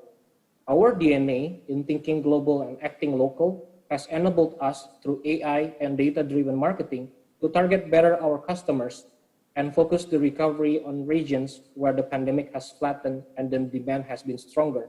So marketing can be conducted in a much more effective and efficient way. Next, we coupled those major initiatives with weekly thematic flash sale to invigorate demand and build euphoria while still adhering to the new normal and CHSE, or cleanliness, health, safety, and environmental protocols. Together with the government and partners, we conducted surveys on a weekly basis to tens of thousands of our customers to understand the shift or change in demand and consumptive behavior. Our effort in marketing has been shaped to best meet the current conditions, enabling us to be innovative, yet at the same time pragmatic. Given example is our effort in creating a staycation and a road trip trend in areas or regions where a pandemic situation is relatively under control. Last but not least, happy virus number 3. And this is so important that us as a OTA and startup, that we want to build a strong ecosystems and not an ecosystems. Like many people say, no man is an island. We believe that to be successful, we should enable others, and in this case, our partners and users to be successful first through inclusivity. We built our app so that each partner in our ecosystem can stack complementarily to fulfill customers' needs at the complete customer's end-to-end life cycle. Given examples, our recent Traveloka online experience has recently branched out to enable not only home experiences, but also virtual tours conducted by licensed and certified tour guides. This will enable not only tour guides to make extra income in these pandemic difficult situations, but also to travel and tourism market as a whole to recover faster. Why? Because it is not a substitute of actual travel and tours, but more as a teaser, door opener, appetizer, or whatever you call it, for the actual traveling to come back. And we are knitting this with cross-selling and upselling features that we have developed in our ecosystems to countless travel and lifestyle products against one another. Now, are you ready to be part of largest Southeast Asia travel and lifestyle ecosystems? As an epilogue, if I began my story of journey to the Southeast with unity and diversity premise, now I want to close my story with a premise of unity and uniformity, that we can and we should survive and thrive collectively. Last but not least, as concluding thoughts, I want to summarize my story into 3 key points. 1, Southeast Asia is an economy full of opportunities and potentials that you should not neglect. Secondly, product relevancy is the driver to outperform the crisis, and change is a must to adapt with the new normal. And last, make sure you remember the 3 happy viruses that Traveloka have to combat the coronavirus. Thank you. Kamsahamnida. Thank you for your presentation. For our second presentation, we have Ms. Hwang Lee, COO and co-founder of Trip Hunter from Vietnam, one of Vietnam's top 5 startups selected for 2019. Hello, Ms. Hwang Lee. Hwang? Yeah, good afternoon, ladies and gentlemen. Can you hear me clearly? Yes, if you're ready, you may begin your presentation. Yeah, okay. I am Hwang from Vietnam. Today, I'd like to share with you about my startup Trip Hunter, who we are, what we do, how we respond to the COVID-19 crisis, and what opportunity we grasp. Yeah.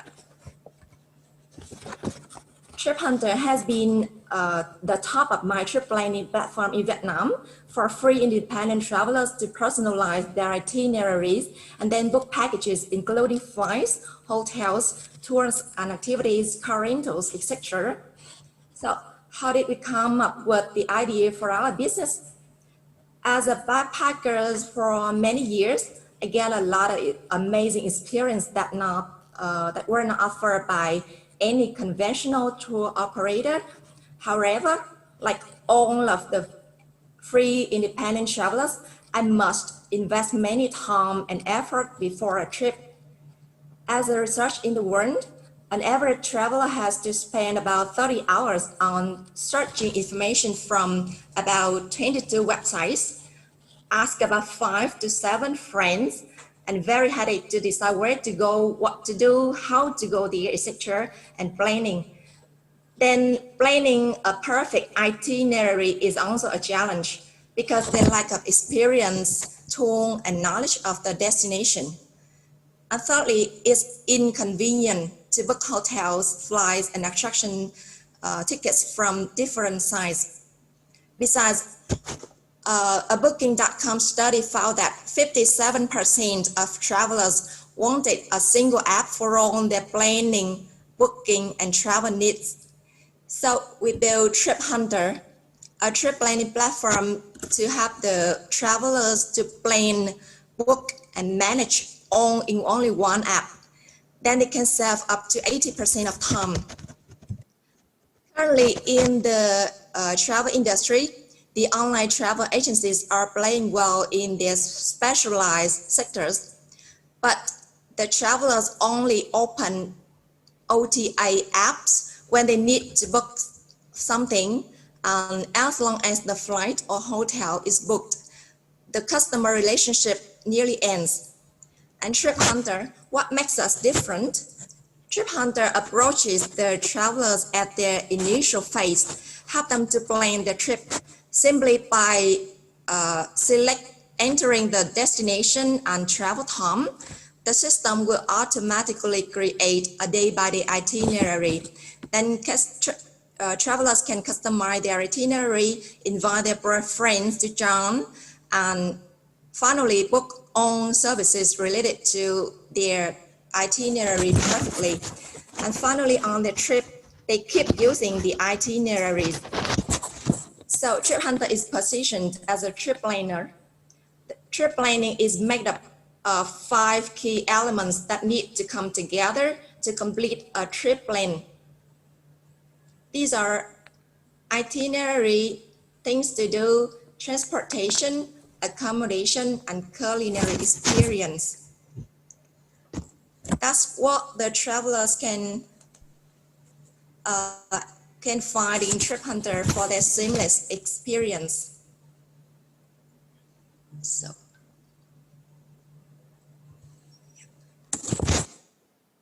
then, as we know, the COVID-19 situation has severely hit all of the travel companies in the world.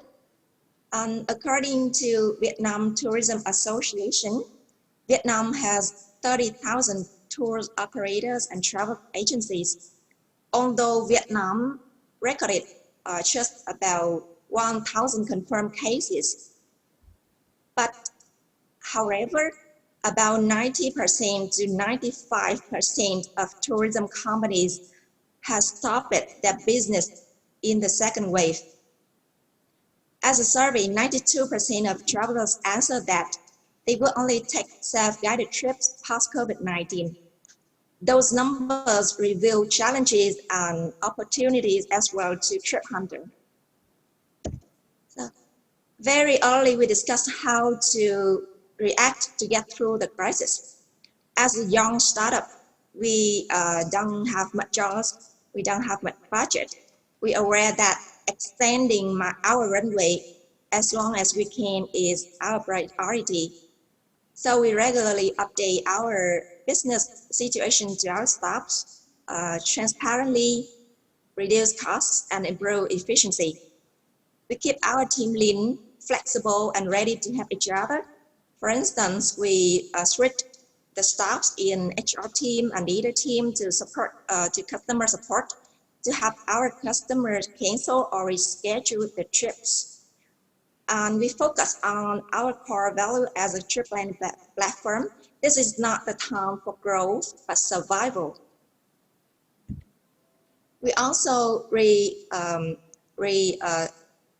strategize our marketing activities. Because during the lockdown time, the travel products fell into a bad product market fit situation, and running paid ads could be deemed insensitive. So we paused on. Instead, we engaged with our customers via social media, email, and our platform. We recommend safe destinations, give inspiring content and initial planning, provide relevant health and safety information without actually selling products to let them know that we are still operational and stay top of mind. And thanks to our mobile apps, we can keep communicating with our customers during their trips, quickly update COVID-19 news at their destination. We also give COVID-19 gift set as masks, sanitizer basis. It's just simple but lovely. Every crisis left opportunities, thanks to the fact that in a free independent traveler enter the mainstream, we seek for new revenue stream. We've talked with many conventional travel companies to understand their challenges and figure out their survival problems during this pandemic time. Firstly, the demand of group tour booking traffic dramatically. Travelers now book spontaneous and short trips and shift from mass tourism to individual tourism. The sudden rise of independent travel chain has shocked them. Secondly, the pandemic has highlighted the loopholes that existed in the online model of tour operator and travel agencies. This crisis is forcing them to digitalize the business, but they can't manage to have an excellent in-house tech team as soon as possible. Last one, API integration to get nationwide and worldwide inventory is essential, but because to none or not allow connectivity, they can't. This systematic pain point needs to be addressed. So we want to take our advantage of review system together with our deep understanding on independent travelers' behavior to provide them travel tech solutions to help tourism companies untangle their situation. Our travel tech solutions is immediately available for them to build their own web apps and mobile apps to maximize their online sales channels, their own booking engine and trip planning tool to automate the manual travel reservation workflow and operation cost, and especially serve their new free independent traveler segment. After several studies with our partner companies, with our solutions, they can save up to 80% of time and cost. We do believe that the tourism will definitely bounce back soon, and tourism companies should use this slowdown to streamline digitalized transformation, get ready for when the demand comes back. So, thank you for listening. Thank you, Ms. Hwang, for your presentation. Moving back on site for our third presentation, we have Mr. Lee Jae-won, COO, Head of Global Business, Mobile Tung, famous for their fintech solution, Travel Wallet from Korea.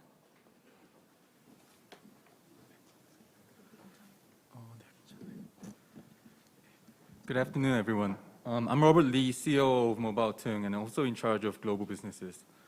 I would like to thank the hosts, ASEAN Korean Center and Korea Tourism Organization first, for providing this opportunity to stand here. Mobile Tung operates the service Travel Wallet. It's a mobile-based currency exchange and overseas payment service targeting travelers, especially going to the Southeast Asia region. So I want to get into more detail on how we seek to provide value to travelers and also the overall tourism industry too. Briefly going over the travel market in Korea first. Obviously this data is before the pandemic, but both inbound and outbound number of travelers in Korea have been increasing exponentially throughout the years. Interesting point is that last year, the Koreans going outbound, over 50% of them went to Southeast Asia. With the increase of the number of travelers, the total spending market has increased significantly too. But as you might be aware, especially between these non-major currencies like Korean won and Southeast Asia, the currency exchange and overseas payment fees remain as same as before as 10 years. Traveling naturally results in much more spending than usual for shopping, flights, hotels, eating, etc. An average Korean traveler spends about 3 million Korean won. That's about 2,500 USD per year on traveling. Just by saving 5% of that fee means that each traveler can save over 100 USD per year. Convert this to family travelers and the whole travel market, and we believe that we can create a huge positive impact in the overall tourism industry. High fees are not the only problem with overseas payments. Usually while traveling, you need to use both credit cards and cash, and there's risks for both. Using credit cards, in addition to the fees, there's always risk of losing your card and getting duplicated. Also, especially a lot of merchants in Asia and Southeast Asia do not receive card payments and only ask for cash. So even if you have a credit card, you need cash anyway. Using cash, the biggest problem is currency exchange. I think everyone here has the experience of changing your local currency to USD first and taking it to the traveling country. This double exchange is necessary because the currency exchange fees between non-major currencies is so high. It's really annoying to travelers because you have to take the time to find a new exchange center, and usually there's a long, long line. Also, there's a problem of having to hold on to all the cash that you need for the whole traveling from day one. So here comes Travel Wallet, aiming to reduce all these inefficiencies in the overseas travel market for travelers. Travel Wallet launched last year as a mobile-based currency exchange service. So users just simply request exchange on our app and pick up the exchange cash at Incheon Airport or at over 50,000 partner locations across 9 countries in Asia. So what's so revolutionary about Travel Wallet is that we provide currency exchange fee of lower than 0.5% for all currencies. For your reference, in a Korean bank, to exchange Korean won to Vietnam dong is over 10%. So Travel Wallet users can save over 95% of the currency exchange cost. Also, now users don't need to hold on to all the cash at once. When they run out of cash while traveling, they can just go to a partner location and pick up the exchange cash there. Now this year, we plan to take our service one step further, providing services for the card payment market too. MobileToong is the first fintech startup in Asia and second in the world to receive a direct card issuing license from Visa. We're currently under development and target to launch a service for Korean travelers first at the end of the year. What's the difference between normal credit cards to Travel Wallet prepaid card? Is that we intend to provide at least 70% or more lower fees for card payments, currency exchange, and ATM withdrawals for travelers. Basically, users just receive and register the card, and they can top up any currency on a single card. Then, after topping up, they can instantly use the card at any offline or online Visa merchants around the world, and use at any ATMs to withdraw cash instantly. We provide the lowest fees by minimizing participation of third-party middle players, and by managing all the operations, settlements, currency exchange, and everything that we can in-house. So this is an example of how much a traveler will save by using Travel Wallet prepaid card. This is a person going to Vietnam. He will use about 2 million Korean won during his travel. 50% using credit cards, 50% by withdrawing cash from ATM. By using a normal credit card, he would have encountered over 86,000 Korean won as fees. That's over 4% of his total spending. But as you can see here, by using Travel Wallet prepaid card, he will save over 70% of those total fees. That's practically all the transportation costs he will need during his time at Vietnam. To get into some more detail, the left side shows the ATM withdrawal fees comparisons, and the right side, the card payment fees. There are some cards in Korea that promote overseas payments, but all of them provide either discounts for ATM withdrawal or discounts on payments, and not both. Travel Wallet intends to provide the lowest fees in the market for all card-related services.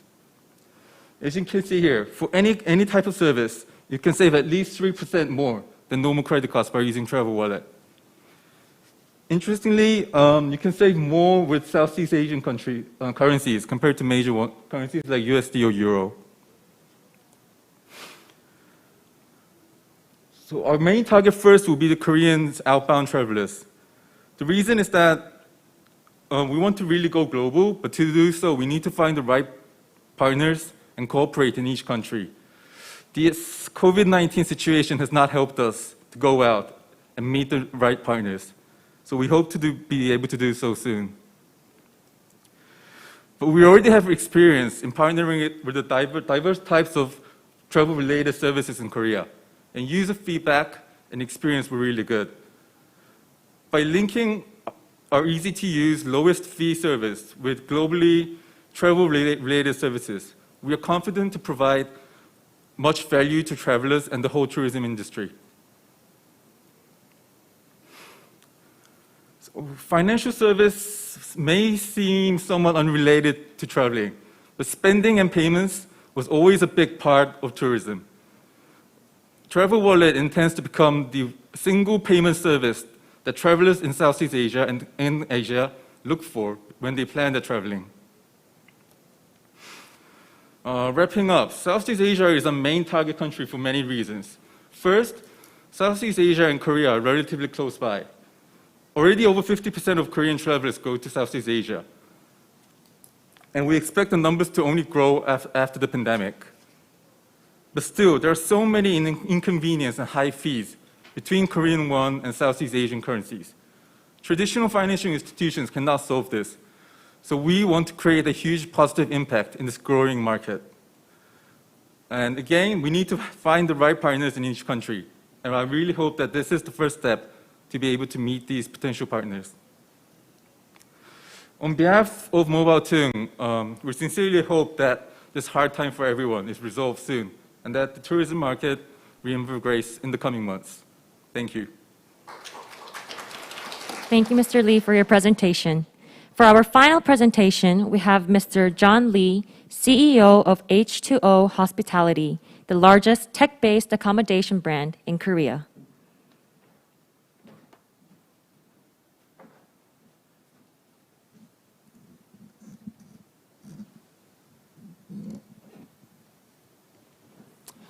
Hello, everyone. My name is John Lee. I'm a founder and CEO of H2O Hospitality. So during my time at Cornell Hotel School, I always wondered why hospitality industry was not catching up as fast as other industries are in terms of tech. So what is H2O? It means it's not a water symbol for a chemical symbol. It actually stands for Hospitality 2.0. So we're aiming to become the next generation hospitality. So what is the next generation hospitality, right? For example, how we define first generation hospitality is like companies like Westin or Marriott, like these hotel mega companies who have been monopolizing the industry over 100 years. So basically these companies manage one building. So what that means is Westin Seoul that we're sitting on right now and Westin New York are managed by two different operators.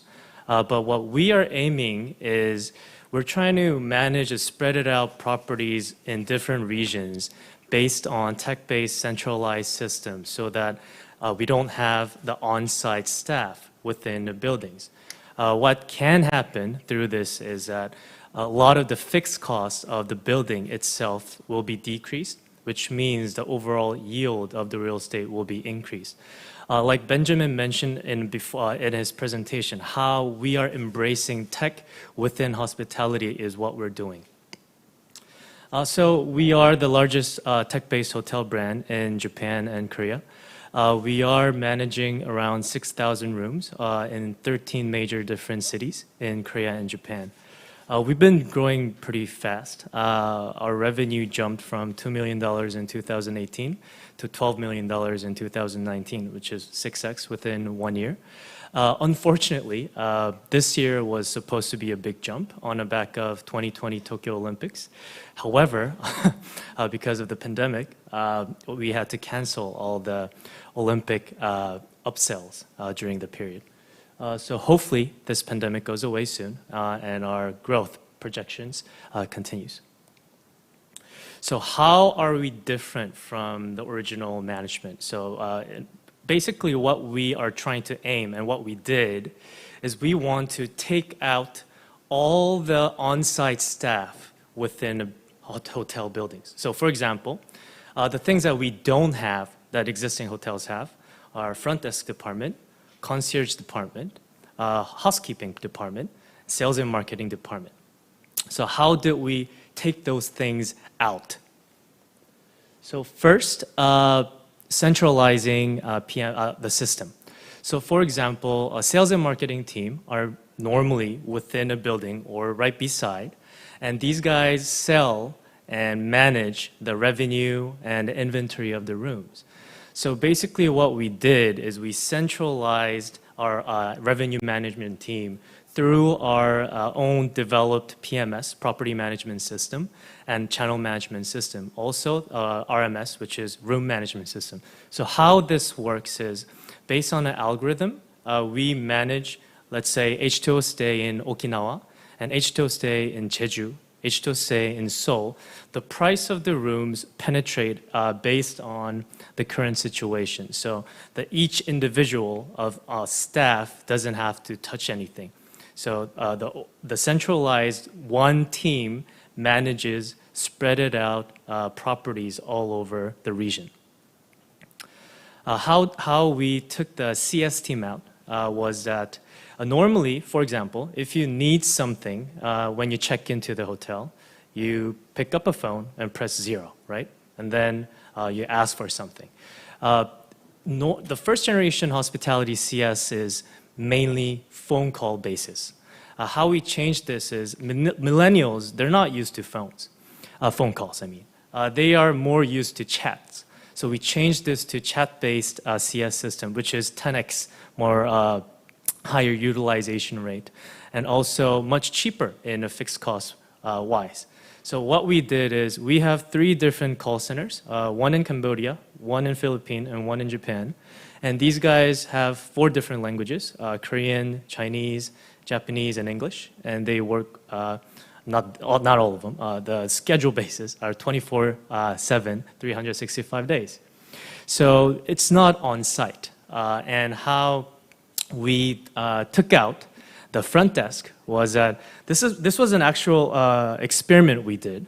I actually asked this question to many different people. We actually tested how long this one front desk person works a month. So this person, when we hire, normally it's 9 to 6, right? So anyone can guess how the actual working time of this one staff for 1 month? Anyone? No? Okay. Normally, a lot of people guess that, oh, maybe 20 hours a month, 10 hours a month. He actually worked 58 minutes a month, which was ridiculous because I was paying him monthly salary. So what we did was we took out the whole front desk department and we replaced it with 2 different things. So first was a smart lock. And second was an actual iPad with our 24/7 CS team who can identify the ID of the check-in person. So when the guest checks in, he has to when he books the hotel room, he has to do the online check-in first to put in his identification. And when the person is actually at the site, he has to identify his ID, passport or ID, any other IDs with our CS. And then the CS sends out the key code for that person so that there is no human interaction between the guest and the hotel worker. which is good for the new normal and also good for the building owner because the fixed cost goes down, which means the higher yield of the real estate. How did we took out the housekeeping department, right? So the thing is, we don't have on-site housekeeping department. What we do have is we only have a linen room within our building. So our housekeepers, they are sourced, trained, and dispatched by us, but we have a housekeeping platform. So these housekeepers, they are anywhere in Japan and Korea. 70% are actually from Southeast Asia, but with working visa. But anyway, these people work on schedule basis. So only when there is a person checking out, this housekeeper is scheduled. So it's actually a matching system. So its housekeepers are actually, it consists of very high fixed costs for most of the hotels.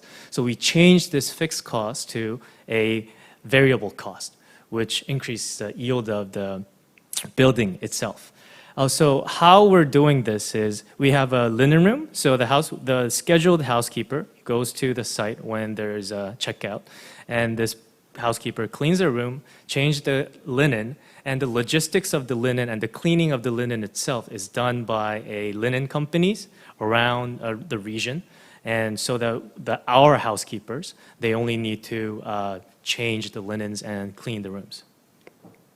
And like I mentioned before, we do have our internal labor infrastructure. So we source, train, and dispatch our housekeepers ourselves. A lot of the hotels outsource this type of things. So the quality of control is very hard for them, but we're doing this internally. So the reason we were growing extremely fast was because our product was very simple. We make more money for the building owners because basically we are decreasing the fixed cost, which means increasing the yield of the building owner. So that's why we've been growing very fast. And what we're doing very well is we're changing these old properties in Japan and Korea and renovating them into more of the millennial design. So this is one Hanok village actually in Hadong area in Korea. And it was, they have 10 different rooms and only 200 people were going to this place. And we renovated and we launched this in end of this year, July. And it's fully booked until next year, February. So these millennials, they have very high needs after Corona that they want to stay in this separate area, very quiet area, but with a nice design. So we do have a plan to expand to Southeast Asia. Well, actually, a lot of the building owners of H2O stay in Korea and Japan, like almost 1/4 of them, are from China or Southeast Asia. So these guys actually have been asking us to manage their properties in Southeast Asia, but we have been saying no because our focus was more in Korea and Japan. But now that we have stable business in both countries, we are planning to launch our first H2O hotel in Hanoi and Bangkok next year, June-ish. It may be delayed because of Corona, but yeah. These are some properties that we manage. In Japan, we manage all types of hotels, ryokan, hotel, luxury hotel, resort, all kinds. For Korea, we normally focus more on the full villa resorts. The sweet spot is between 20 to 60 rooms because we don't want any on-site staffs. And the Hanok villages that I mentioned. We're working actually very closely with municipal governments. We're currently working with 8 different municipal governments like Najushi, Hadonggun, Cheongseonggun, and etc. But they have a very high quality Hanoks, which I love. So hopefully you guys can also visit there. Yeah, that's the end of my presentations. If you guys have any questions, just let me know after. Thank you very much. Thank you for your insightful presentation. Before we go on to our panel discussion session, we would like to introduce some of the promising tourism startups in Korea. After, the panel discussion and Q&A session will begin at 3:45, so don't forget to come back to your screen. Meanwhile, please enjoy the video.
Master of Hotel and Tourism Management from Sejong University. I would like to invite Dr. Lee and all the speakers to the front.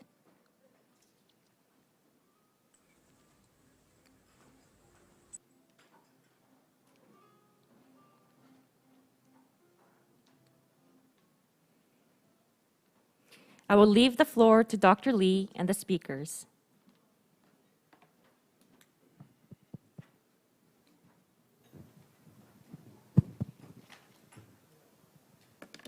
Good afternoon, everyone.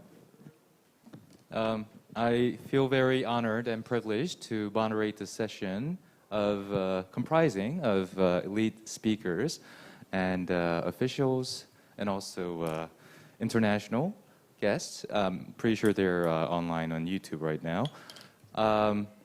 To introduce a little bit about myself before we start the panel session, I am currently a professor, faculty at Sejong University, which is one of the better-known universities that major in hospitality and tourism management education.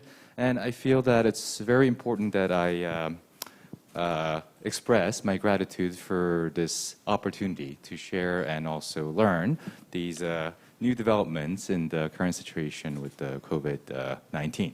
So I am a faculty, but also I have another duty, administrative duty in my university as the director of the Link Plus program. I'm not sure if you are aware of that program, but it is a program that is funded by Ministry of Education to better reflect the needs of the industry to our educational curriculum so that our students, when they graduate, hopefully will do a better job for the industry and create value for hotel and tourism companies. So in that regard, you might think of me as sort of the very last of the pecking order in this. We care about what the industry people think. I'm pretty sure my industry colleagues would also very much concern themselves about what the public organizations, public sector does, as well as the international organizations and how they collaborate in order to, let's say, reinvigorate tourism once this is over. So that is a little bit from myself, and I think I can pretty much speak on behalf of the education sector that they are also very interested. So I will make sure that after today, I will relay this information to my colleagues as well in the education sector and academia. To open this panel session, I have prepared a couple of general questions, not targeting any specific speaker or presentation. And I would like to just open up the session by asking this question to the speakers and panelists today. So my first question is that the travel and tourism industry, as many of the presentations have addressed already, is experiencing an unseen dramatic change these days. And this is something that we have never experienced before. And many people are wondering if some of these changes are permanent, so rather than temporary, right? Once this goes away, will things all come back to normal or before? Or some of these might just be permanent changes that we will have to deal with when we are planning tourism, when we're traveling, and when we're conducting visits. So I would like to first ask Dr. An Deok-soo from KTO if you have any thoughts on that. Well, since I'm working for the Korean National Tourism over 30 years, so I'm going to talk about the travel package. In terms of incentive travel group, we may expect a small size and high quality incentive group will visit Korea instead of large size incentive, especially from China. And also, when we travel to overseas, I mean the Korean people will make individual travel plan on their own. And that means rather than using the travel agent's product. So it's time to seriously thinking about the role of travel company agency. Travel agents must consider customer demand and tourism trend. Also, I'm going to think about the future trend. In my case, if it's possible, I'm going to have to use the tour venture company who make useful application to take a trip to overseas instead of using the travel company like Hana Tour and Modo Tour. Yeah, that's all. Thank you very much, Dr. An. So you think that the role of travel agencies should change because the people's trip characteristics or travel preferences might change in the future. Mr. Yao, would you like to share your thoughts on this one? Well, in my view, I think the question can be answered in two different parts. In the short term, I think right after the pandemic, I agree that I think the demand or the supply of the tourism market should be more on putting more focus on how to make sure you have a virus-free environment and break it into smaller groups and etc. But there is a possibility that in the medium or the long term, when the medical technology is capable of coping of the COVID-19, then the world will become like before again. So, which means that when COVID-19 becomes like a flu, that you can fully recover by the advanced medical technology. Then that scenario will go back to before. Then we will see large groups are coming. They will still do things like before. But I think the question needs to be separate into the short term and the long term. And the industry should be well prepared of both scenarios. Scenario one meaning that we have to be with this new normal for quite a long time. Or the scenario two is when COVID-19 can be fully tackled, then we can think about a little bit on what we have been doing in the past. Thank you very much. So dependent on medical technology and how we can treat effectively the patients. Mr. Jae-won Lee, would you like to share your thoughts on this one as well? Yeah, so in line with what Benjamin just said, the word permanent is really strong, so it's really hard to actually foresee something. But I think this COVID situation will actually speeden up some aspects that we've seen in this travel industry for a while. So I think people will definitely get more, be untact, show more untact behavior, prefer that. And also I think more traveling will become more individual and family or small number of friends based, with instead of being like big number of people in groups. So I think this was a trend that we've been seeing for the last 5-10 years. So after the COVID situation, I think this trend will be stronger and maybe stay permanent. Thank you. I see a consistent stream of answers here. So you all sort of believe that the number of travel group members or number of people in the party would probably decrease further in the future. Mr. John Lee, would you like to share your thoughts? I actually am a very optimistic person, so I actually have a very different point of view. In the short term, I think because of the cross-border travel will decrease, the domestic tourism market will actually have time to develop further. Other than Japan, a lot of these Asian countries didn't have enough time to develop a domestic tourism market. So I think during this pandemic period, the internal domestic tourism market will have enough time and also money because of the government support to develop further, to strengthen their internal infrastructure. Long term, I believe this COVID-19 situation will eventually end.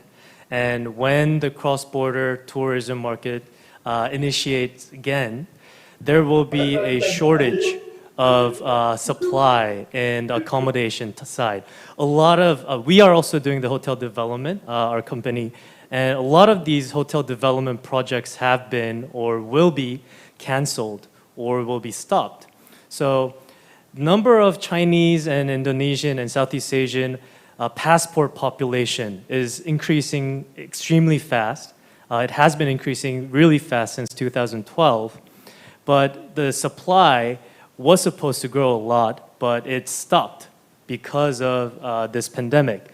And post-pandemic, the tourism market will start like this because infrastructure is already there, but the supply itself will be shorthanded, which is a very good thing for a hotel management company like us. But overall, I think the overall tourism market will experience shortage in accommodations, especially, and hopefully this market will take flight again very soon. Okay, I like your optimistic answer. Thank you, Mr. John Lee. So some of your opinion about short distance travel increasing or trending, I think is also echoed by some research findings as well. Do we have Ms. Hwang Lee? Not sure if she's...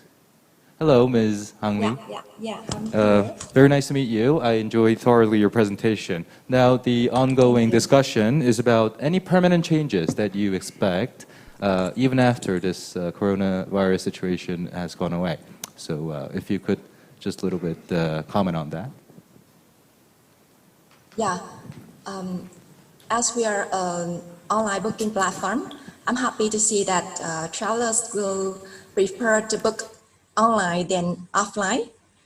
And secondly, through this difficult period, they may change their consumer mindset. They may spend tighter, cautious consideration in finding products that are more unique, more value for the money and safe. And many of my customers ask us that if they can bring more liquid on the plane. So I'm not sure, but it may, the traveler may want to pack differently. We may see relaxing of liquid carry-on restriction as they want to bring hand sanitizer, especially on long-haul flights. That's my opinion. Thank you. So preference changing, and probably there needs to be discussions on how to accommodate these changed needs of the travelers. Thank you very much. And also, Mr. Santosa, are you there? Oh. How are you? Hey, how are you? Nice to meet you, sir. So we are still discussing about any permanent changes that might be accelerated or brought about by the situation. Do you have any thoughts on this, if you'd like to share? Yeah, so I think the whole crisis hit us all hard, and never before, I think pandemic hit like more than 200 countries in the whole world, right? Of course, there will be some changes, and we have seen this changes like week-on-week basis. Like I mentioned before, we run weekly customer surveys to tens of thousands of our customers, be it in Indonesia and Thailand, Vietnam, and Malaysia. And we see that, for example, like findings that we found right now, the total packs per booking decreased significantly, showing that FIT is the growing trend, even within the ecosystems or population that has gone online. And the second one, we also see that more than ever right now, digitalizations of the travel industry is on the forefront. And we are helping our partners as well to offer like booking and capacity management platforms, attractions, any activities that was previously open with virtually unlimited capacity that now has to reopen with a new normal protocols that have 30 to 50% of capacity management. So I think the whole industry will be going towards more digital. And the second one, also cleanliness, health, safety, and environmental protocols are more important than ever. Our respondents show that equipped with the cleanliness protocols, our partners, be it in hotels or even like transportation activities, have increasing up to 2 times, from 30% to 2 times of the booking surge. And last but not least, the number 3 that we believe that will change is the new trend of travel and tourism, be it hyperlocal activities or staycation that was a niche before. Right now, we see that staycation has become the main trend in Indonesia. And last but not least is a road trip to go for off-beaten path in domestic travel and tourism. Thank you, sir. I think what you just mentioned, especially regarding the standard of cleanliness and sanitation, I think that's something that probably won't go back, and many people, including the experts that I have met so far, are also emphasizing the importance of that as well. So once you get to that level, then probably there's no going back, and I strongly agree with that. Okay, my second question for the entire panel, is that I think tourism is probably an area that cooperation and collaboration cannot be emphasized more. So many experts, in order to, including the travel bubble that was discussed earlier today, are citing the importance of cooperation and collaboration, various levels, maybe among the industry, PPP, international organizations. Now, for my panelists, what type of or mode of cooperation do you feel is especially important in order to revitalize tourism and revitalize international tourism, including that between Korea and ASEAN? Dr. An, may I take on you again? Thank you. Well, since I mentioned my presentation, I'd like to highlight the role of government. The role of government is very important in the private sector. I guess the ability collect some kind of information is also weak. Also, it's very difficult to secure mutual trust between countries. But if the government take responsibility and guarantee safety, it will be easy to resume tourism exchange.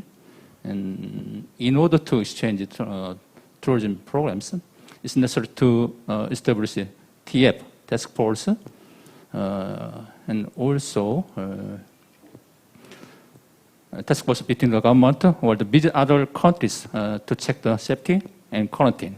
So government body should act like a moderator. Yeah, that's my point. Thank you. I like your idea about the task force. It probably includes industry people as well. Also speaking for the public sector, Mr. Yao. I would encourage cross-sector collaboration. So not only between the tourism sector, but from tourism sector to see whether there are other industry that you can cross over and get some ideas. No matter in developing new destination or developing smart tourism, you are encouraged to collaborate more and expand your horizon more to see what's happening in the market and how you can incorporate those state-of-the-art or the innovations into your product development. Also, the talent development is also important. So as Dr. Lim also mentioned, how to educate the people so that the people will be will know how to work for the tourism industry, what will be the objective, and whether they are willing to work in the outside Seoul area to develop the new destination, so on and so forth. So there are a lot of areas I see we can work on. Yeah, thank you. Thank you very much, sir. I also agree that human resource development or education and training is also a valid area for cross-sectoral cooperation. Mr. Jae-won Lee, any ideas on collaboration and cooperation that is necessary at this point? I personally think that right now there isn't much that the private sector can do, but it's more to the public sector and the government authorities to cooperate from each country. I think the reason is that for the tourism industry to revive, we have to get rid of the psychological fear of these people and then the regulations. For instance, in Korea, like when you come inbound from different country, you have to be isolated for 2 weeks. I mean, no one will practically be able to go traveling with this regulation in hand. So I think it's more for the public sectors to cooperate first to create practical guidelines and maybe medical care preparations and all those kind of things first. And then when people are actually able to begin traveling cross-border, I think then the private sector should come in to cooperate after that. Okay, so public cooperation first and then private cooperation. Mr. John Lee, may I call on you, sir? I think most of other guys already mentioned about this, but I also believe the public sector has to cooperate initially in order to set up a infrastructure that makes people comfortable to start traveling again. I think once the psychological barrier breaks, one of the important things that I believe, one of the more important sector that I believe is entertainment sector, which includes cultural aspect and also sports events, etc. Because a lot of the individuals cannot go outside of their houses at the moment, which results in so-called corona blue, their psychological like downside. And in order for these individuals to go back to their work or go outside again, I think those type of big events, like maybe K-pop or maybe some big sports events, could actually revamp their motivation again to go outside to check out some things. But in order for that to even start, totally different infrastructure per country has to be set to make sure the safety is there. I see that you share your thoughts with Mr. Jae-won Lee that the psychological barrier is quite important, and I find it interesting that you mentioned entertainment industry is important area for cooperation. Ms. Hang Lee, are you still there? Yes. Okay, so any cooperation you feel is, and as a member of ASEAN, I'm sure you can also give us valuable input as well to this discussion. Yeah. Please. I think this is the time when the tourism industry needs closer, more extensive and strategic cooperation. As a startup, we are willing to cooperate with other startups in the ASEAN and Korea to share our resources and local knowledge to each other. So we do have that. The government will help us to do more networking so that we can find suitable partners in the local to shake hands together under the coordination of tourism activities.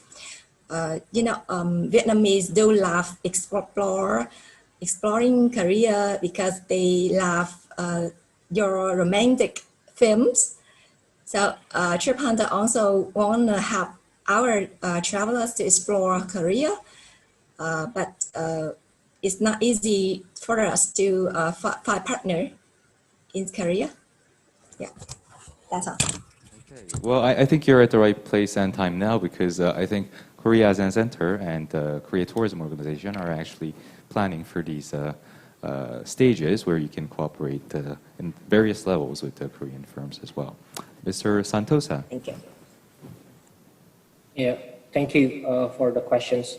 So I think regarding the collaborations, we really see that unprecedented extent of collaborations that is very strong at each of countries that we operated. So, for example, with Singapore, we collaborate and join like a committee under Singapore Tourism Board to revitalize Singapore tourisms at the center of ASEAN. With Indonesian governments, we collaborate with multiple ministries, associations to build policy and regulations. And being an OTA that has data-driven and AI, we share our data and our findings, insights on how the recovery and impacts will be shaping the future of travels. And one of the examples of manifest of this collaboration is our Clean Partners campaign, the cleanliness campaign. More than ever, we never imagined before that not only accommodations, hotels, transportations, flight, down to the car rentals, down to the activities from attractions to movies theater to hair salon even, and other entertainment sectors are implementing these cleanliness protocols that might be different in each of subsectors, right? So I think these collaborations has opened like a much better opportunity where before travel is seen as a travel and lifestyle is seen as a lifestyle. But right now, I think the whole world is experiencing the same situations, and travel has become one of the lifestyle. And we believe that once the pandemic is over, this collaboration will be continued in its framework to ensure that the travel as a lifestyle comes back stronger. Thank you very much. I think it's very interesting you mentioned about data, and I have had the chance of talking with some experts who feel that data cooperation is actually one of the most important things in order to ensure safety in travel first, and then how we can open borders soon. And he was actually very serious about it when we talked about it. So thank you. I think that is a very valid points that you mentioned. Now, I would like to start focusing on some specific questions for each presenter. And this time, I would like to start with Mr. Santosa because he has given us some interesting presentation earlier today about his Traveloka experience. So as a researcher in tourism, Mr. Santosa, I am quite intrigued by the nature and performance of global OTAs. As you can see, they're not bounded by geographic location, and they're successful quite in everywhere in the world. Now, yet you had successfully operated a regional online platform. So, where do you think your competitiveness of regional platform comes from? Is that sustainable? How do you effectively compete with the global OTAs? Yeah, thank you for the questions. So yeah, we believe as a regional platform, we have to think global, but act local. So that's why when we operate in 7 countries, that also means that we have representative, and in each of the locals, Traveloka is being run and operated by the locals, because we believe that the locals understand the best what is the situations and what is the trend and insights in those countries. And I think it has also manifested in our recovery during the pandemic. So more than ever before in ASEAN, when Vietnam recovered first during the pandemic, we saw like a huge fast growth and recovery on Vietnam, and also on Thailand as well. And even in Indonesia itself, our home country, by being able to think global and act local, we leverage data and focus on the hyper-local marketing and commercial initiative, understanding that the COVID situations in each of the provinces or cities are different in magnitude and intensity. So we cannot really close all the activities and not doing anything in one country. But being able to collaborate with the governments and subsectors in travel and lifestyle players, we are able to revitalize and reinvigorate the industry in some of the cities where the COVID situations are relatively more stable. So with that, we are not seeing or like treating one pandemic with one treatment, but we are able to modify and innovate the treatments, the product, the services into different sectors related to its context and relevancy during the pandemic. Hey, thank you. So focusing on the local area that somehow creates value, and I strongly agree with that as well. And I was actually quite impressed in your presentation regarding your policy on refunds. And I know this is a very sensitive topic, but there are companies that have not been so successful in this area. And you mentioned experience in probably all parts of your presentation. Could you please elaborate more on why Traveloka thinks this is an important part of customer experience? Yeah, so probably I'll share a bit like more personal story. When COVID-19 was first found in China, including myself, we never thought that the situation could be a global pandemic at that time. And not until March 2020, the pandemic came to ASEAN, right, our base countries. And all of our 7 countries were hit hard by the pandemic. And the next day, what happens is the 10 times, more than even 10 times surge in our refund requests. that led to more than 1 million refund coming from flights, accommodations, even until to attractions. And while it seems quite simple to help our customers provide the refund, but we have to understand that the whole industry were not prepared to face these situations. And the refund policy that we have is adhering to the partners' refund policy. So not all situations can be seen and treated in the same way. And interestingly, I think not only because of the mentality and also the support that comes from all travel locals in all countries that volunteered to be a customer services, adding extra hour to the work to tend to get customer pain points, but we also do financial intervention to the partners, and also we do the self-refund. We develop self-refund system so that customers can do self-refund through app and also see the progress of the refund status. What is the refund status is at the moment to reduce the load and inquiry that comes to our customer service directly. And because of this, we see that certainty, giving a certainty is a new thing that we believe it should be developed even after the pandemic has been sustained or overcome. And by doing so, we also see that flexibility upon booking, like for example, we developed like a feature to pay upon check-in in hotels to avoid these types of like sudden cancellations or like sudden travel restrictions. And we also develop open dated tickets feature that enable users to extend the validity of the tickets up to 1 year, for example. So this type of thing we believe will be there for a moment, even after the pandemic has been settled. Thank you for your explanation and also sharing your philosophy. I think I'm already a fan of Traveloka as well. I might just start using it when I travel this time to a relevant destination. Thank you, sir. Ms. Hang Lee, my next questions are for you. So I think I agreed very much with your position on improving efficiency and adaptability to be sustainable for tourism companies at this point.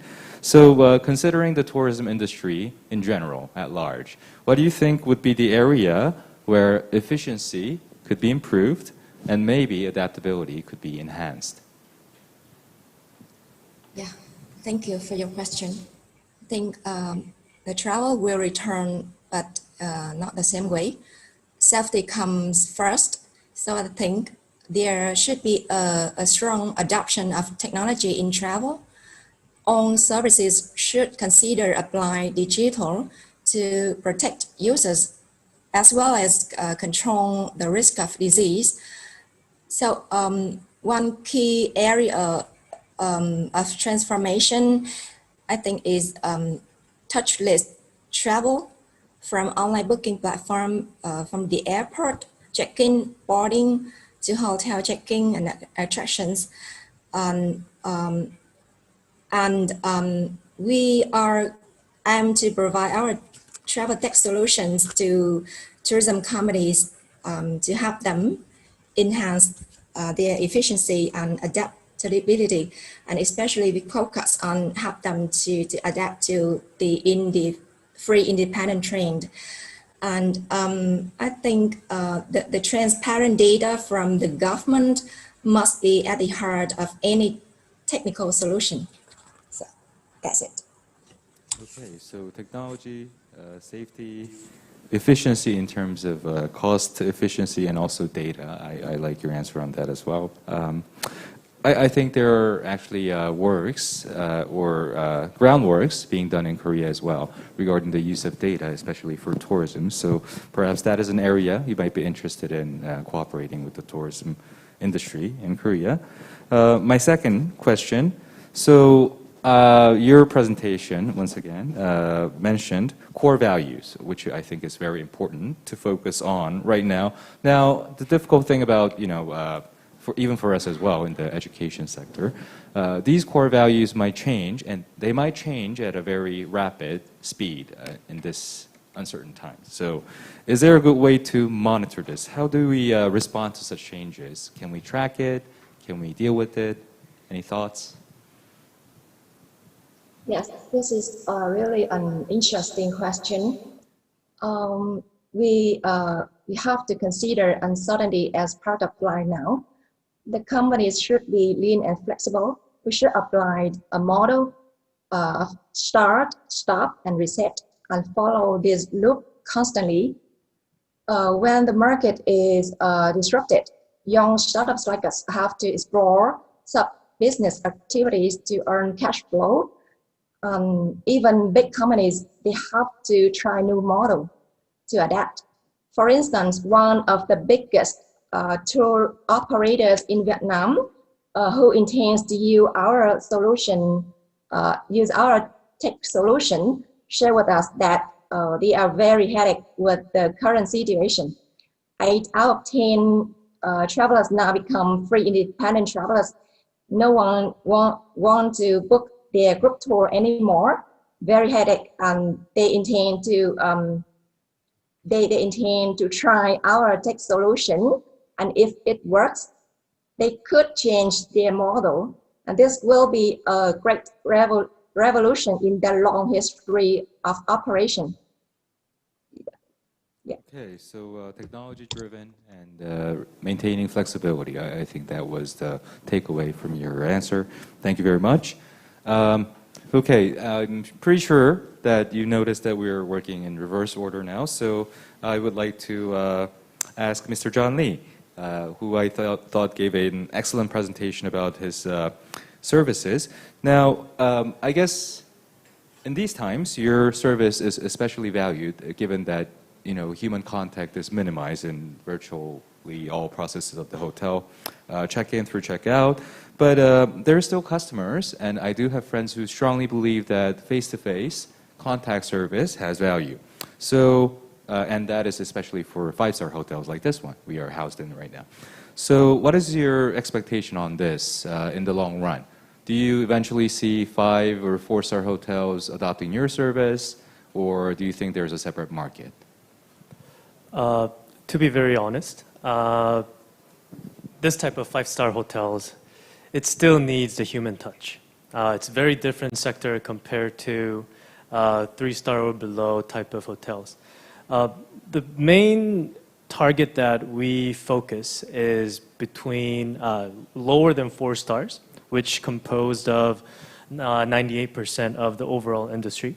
So to answer your question directly, for the luxury end, the high-end, top-end hospitality accommodations, it still needs human touch in order to satisfy the customers who are paying a lot of money to stay at these accommodations. However, these lower-end accommodation hotels, it really doesn't need human touch. In fact, if there is no human factor, the NPS the customer rate actually goes up, which means the complaint ratio actually goes down. We actually tested this, like we tested the front desk.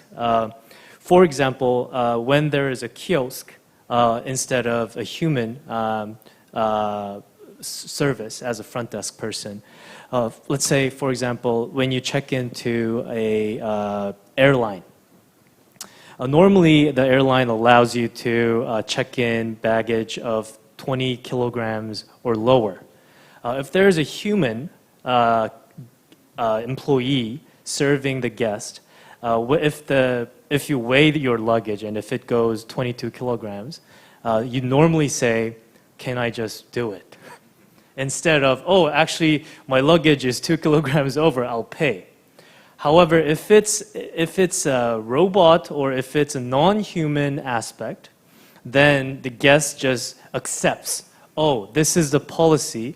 I will either take out 2 kilograms out or I will additionally pay the amount," which decreases the complaint ratio, which means the human factor actually increases the potential of complaints, which was what we learned from our experiments. So for the high end, to reiterate, for the high-end resorts or luxury hotels, it still needs a human touch. However, the lower end of the accommodation, it really doesn't need the human touch. In fact, the human factor actually increases the possibility of complaint happening. And so less headache, potential headache for owners as well. Exactly. Thank you. Interesting. I've never thought about it that way, but I guess having humans might also bring about some guest favors asked, additional favors and perks, frills. You also mentioned in your presentation, Mr. Lee, that you are considering now, after successful expansion in Korea and Japan, Southeast Asia. Now, I think your model is quite unique, and usually there might be some localization strategies or any other, let's say, international penetration strategies considered before such type of expansion. So, do you see any difference? What is the most notable difference in Southeast Asia compared to, let's say, Japan or Korea? To be very honest, the labor side, the supply side of the infrastructure is very similar to Japan. Like I mentioned before, a lot of our housekeepers, we actually have around 3,500 housekeepers all over the country in Japan, and 80% of them are actually from Southeast Asia. So Philippines, Cambodia, and 20% are from Japan. And our training center is actually based in Indonesia and Thailand. So training those staffs and training, sourcing, and then dispatching itself will be very similar.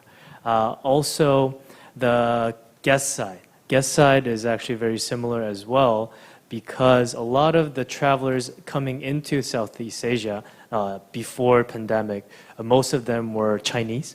And the reason Southeast Asian tourism market and also Japanese inbound tourism market and also Korean tourism market grew was because on the back of the growing LCC industry and growing population of Chinese passport population. So serving the both side will be very similar. However, the one different part is the real estate owners. So how the real estate is developed in Japan, Korea, and Southeast Asia for each country is all very different. So that's why we're being very cautious at the moment. That's why we are only working with our existing building owners in Korea and Japan who also own properties in Southeast Asia.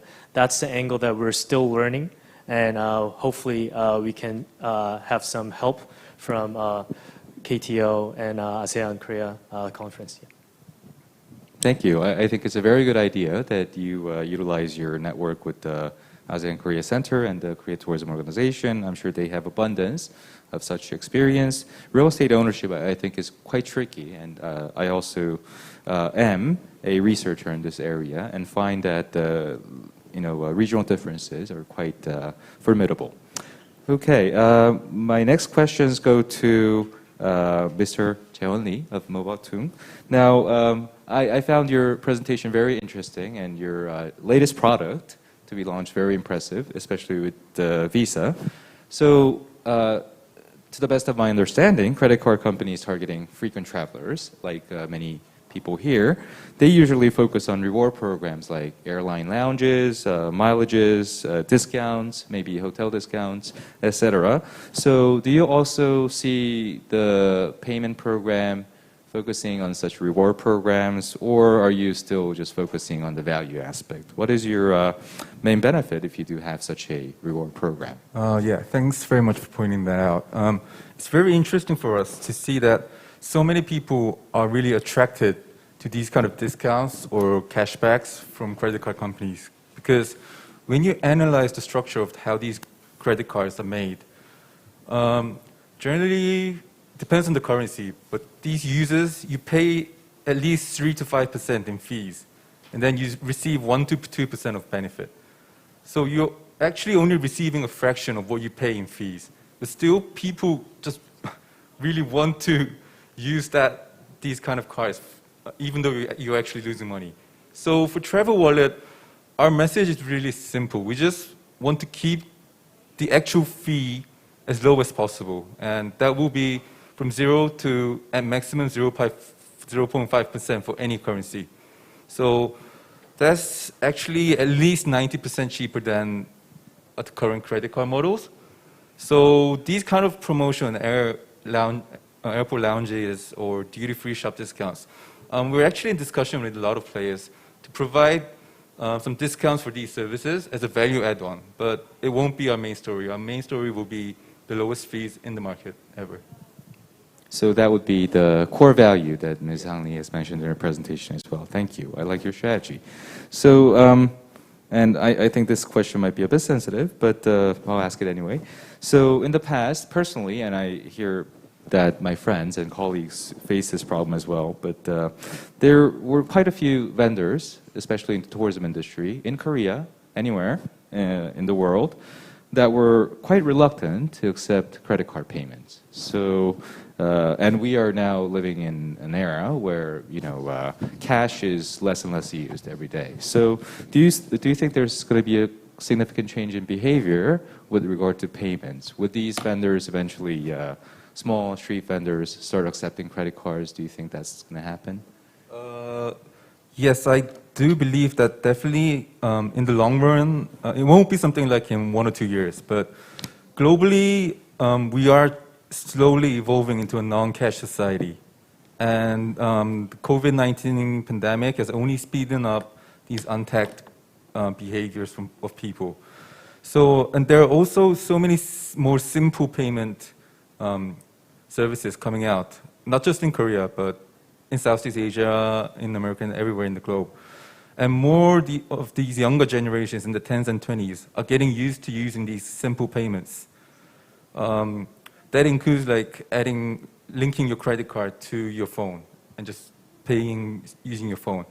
So because the general society is moving into a direction of this non-cash society, I think in maybe 5 to 10 years, all these merchants will not have a choice but to accept these kind of payments. So 5 to 10 years, it's nice to know. Thank you. Okay, my next questions for Mr. Benjamin Yao. Thank you.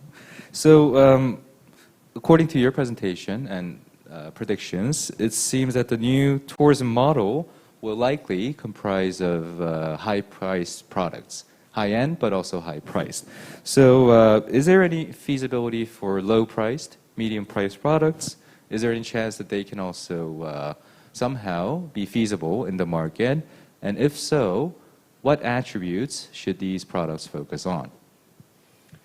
Well, I think when the trend of the tourism is going from a group to individuals or to smaller groups, inevitably that will increase the unit cost of the traveling. But I think it in a different way. Instead of just talking about cost, we should talk about the cost performance value, so the CP value. So what you pay, is it relevant to what you get? When you think about in the era of group travels, you got cheaper products because of the mass or economies of scales. But now the travelers looking for totally different ways of enjoying travel and blending travel into lifestyle, as one of the speakers mentioned. But I think the expectation of the travelers these days also different. But regarding your next part on low or medium cost product, I think this can be an opportunity for how you embrace the technology. Yeah. For example, the two speakers that we have here, actually, in a way, what they are doing is using technology to drive down the cost of travel.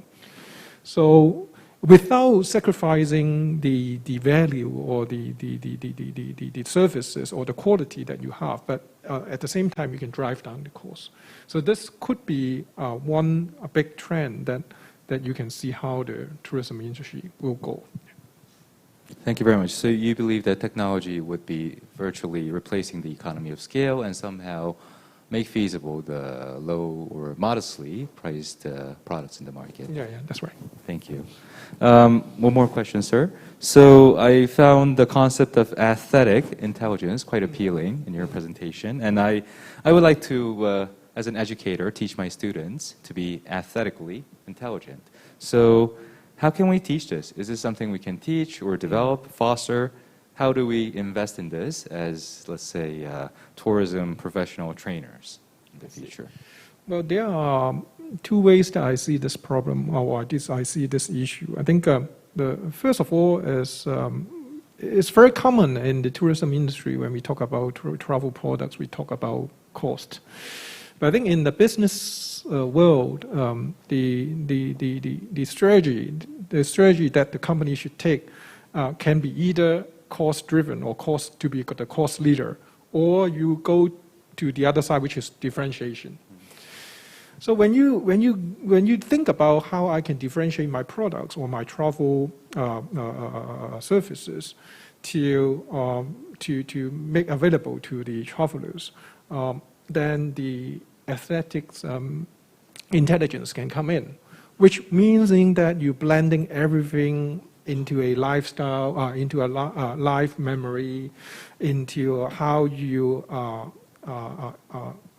how to encounter your travelers, how to exchange your idea or convey the essence of your travel products to them. Not only about visiting a destination, taking some photos in a very nice spot and post it on Instagram and get likes and go back home. But more than that, how you motivate the heart of the travelers so that they may think this destination, say for example Korea, is a country that worth coming back. In the business sense, actually, you can also see many research on actually keeping or retaining a repeated customer is much cheaper than developing a new one. It's like 1/5 of the cost of developing a new one. So, but how to use the aesthetic intelligence to encourage repeated travelers? I personally think it would be a very interesting issue to talk about. And one thing that easy that you can say, for example, when you explain to your students, actually, when you look at what OECD is doing, they are now having a better life index instead of just calculating the GDP. So GDP is more on figures, more on cost. But better life index is on your happiness, is on your more psychological thing. So this could be also a methodology when you talk to your students. So moving away from the standard metrics, I think would be a standard or a good starting point for us to think about the aesthetic part of tourism industry. Thank you very much. I really like your philosophy here, sir. Okay, so Dr. An, I have two questions for you as well. The first one, and this is quite, I think, common knowledge to Koreans, but traditionally, Korean inbound tourism reliance on China and Japan has been quite heavy, quite high. So a lot of tourists from China and Japan, not as much as we hope to be from other countries, but we do have strong inbound tourism from ASEAN. That's good. So do you think there's going to be a change to this heavy dependence on China and Japan as a result of the COVID-19 situation, sir? Well, I got the data. According to the statistics of Korea tourism, the proportion of Chinese and Japanese visitors to Korea was last year almost 53%. But from January to June this year, this rate has gone down to almost 48%. That means KTO, Korea Tourism Organization, is implementing diversification strategy. And also, especially a large incentive group from China have not come to Korea so far.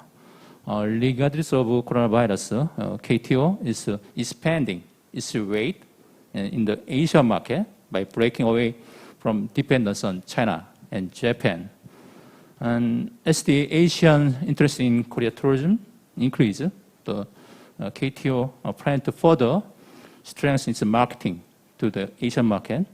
In addition, our company is thinking about the setting up the new branch office. If the situation is getting better, maybe another specific country in the Asian in the future. Thank you very much, sir. So various diversification strategies implemented by KTO, and it is ongoing. I see that a new overseas branch office is also looking to open soon, hopefully. Also, I have another question for you. As mentioned in your presentation, Korean culture, or Korean wave, if you will, has been a significant tourism demand generator for years now. Now, given that we are facing a temporary halt in related tourism demand, do you think this is a good thing, advantage, or a bad thing, disadvantage, in the recovery process of international tourism for Korea? Well, my answer will be, in my opinion, it's going to be absolutely advantage in the recovery process for the international tourism. As you know, it's true that interest in Korea culture has increased in recent years. Director Bengzon's Parasite and idol group BTS, they are promoting Korea more and more recently. I believe that the understanding of Korea will be help restore international tourism. Also, in order to recover international tourism, Korean also need to understand each country's culture. It's going to be another story. Among the members of idol group active in Korea, there are some members from the Asian countries. I think these members can act like a bridge between Korea and other countries.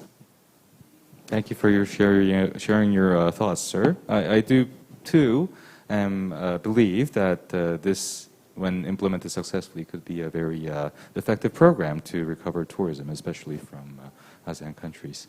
So that is actually all of the questions that is prepared by myself. Now, I do have some questions that the audience has passed on during the presentations. So if I may relay or convey these questions to the presenters, because these are for specific presenters. The first one I have is for Mr. Jae-won Lee of Mobile Toon. So in the times of new normal, you presented various solutions and platforms for new tourism experience. So is there any solution or alternative that could enhance accessibility for, let's say disadvantaged people in tourism? Sorry, disadvantaged people, including the disabled and minorities. So that enhances accessibility for disabled and minorities and people who are disadvantaged in general. Honestly, we haven't really thought about this subject yet because we've only been servicing for the Korean outbound travelers since now. But I think to service these type of people, we need to cooperate with government authorities or related groups of each country, relative on what country that we are servicing.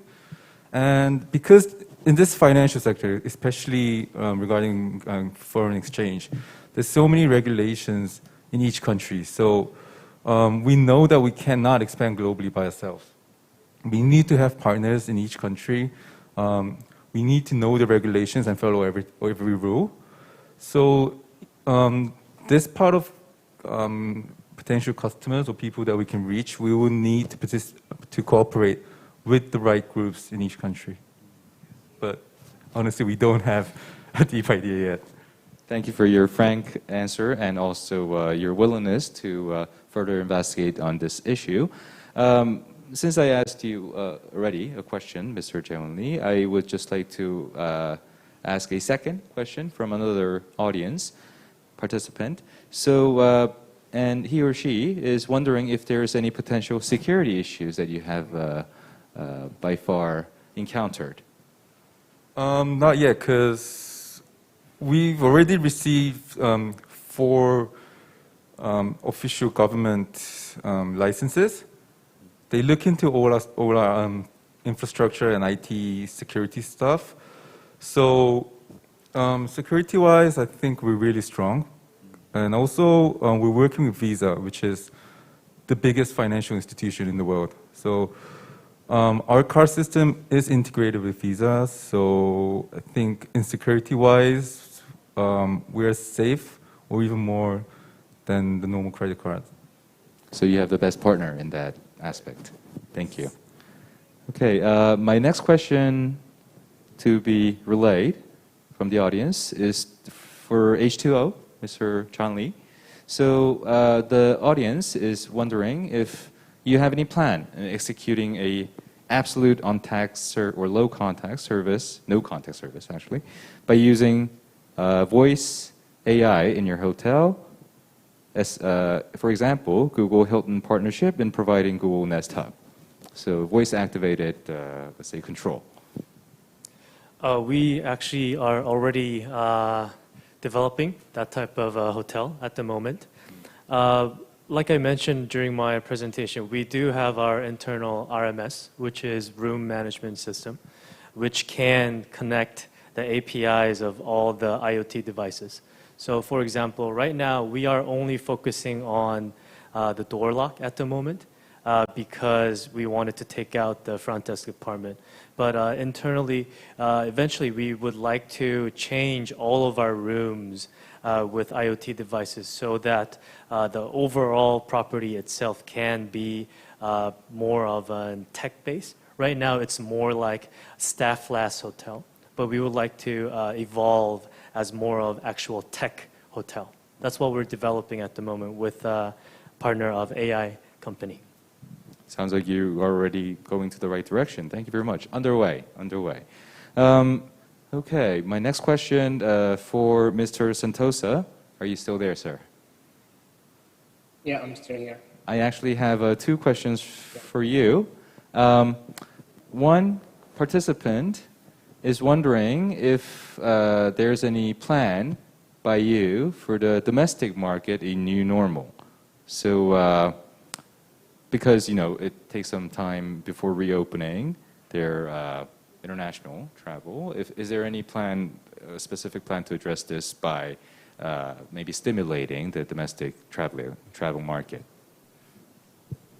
Yeah, it's a very good question. I think following the previous comment on hyperlocal marketing, so right now in all the 7 countries that we operate, we really focus on reviving the domestic economy. And I think fortunate enough that we have pivoted from pure OTA into travel and lifestyle platforms back in 2017. So that allows us to recover earlier from some of the subsectors that have been reopened. Taking into examples in Traveloka experience, for examples, we are having 13 categories right now, but not all the 13 categories are reopened at the moment. Like, for example, the movie theaters are still closed. The government is making a policy to reopen movie theater. Events, we originally will have like a big stars coming to Indonesia and other countries, and we are the official ticketing partners. But because of the pandemic, those events have to be delayed and postponed until 2021. But lucky enough that we still have other categories that are being reopened right now. Attractions, open spaces area like zoos, open theme park, and beauty and spas. Even when talking about beauty and spas, hair salons are reopened. But in Indonesia, the massage and spa are still closed because the human contact is being reduced, right?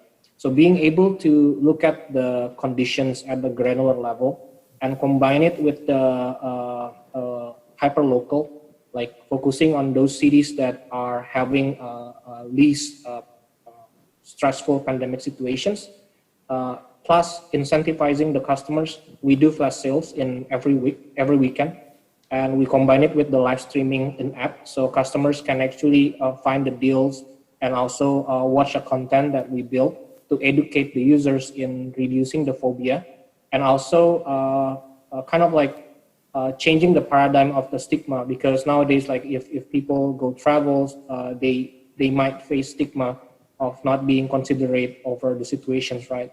So ensuring those are equipped with the safety protocols, we are seeing very positive trajectory of recovery in some of the countries and also some of the cities that we operate, and also some of the sectors that we also try to push for the recovery.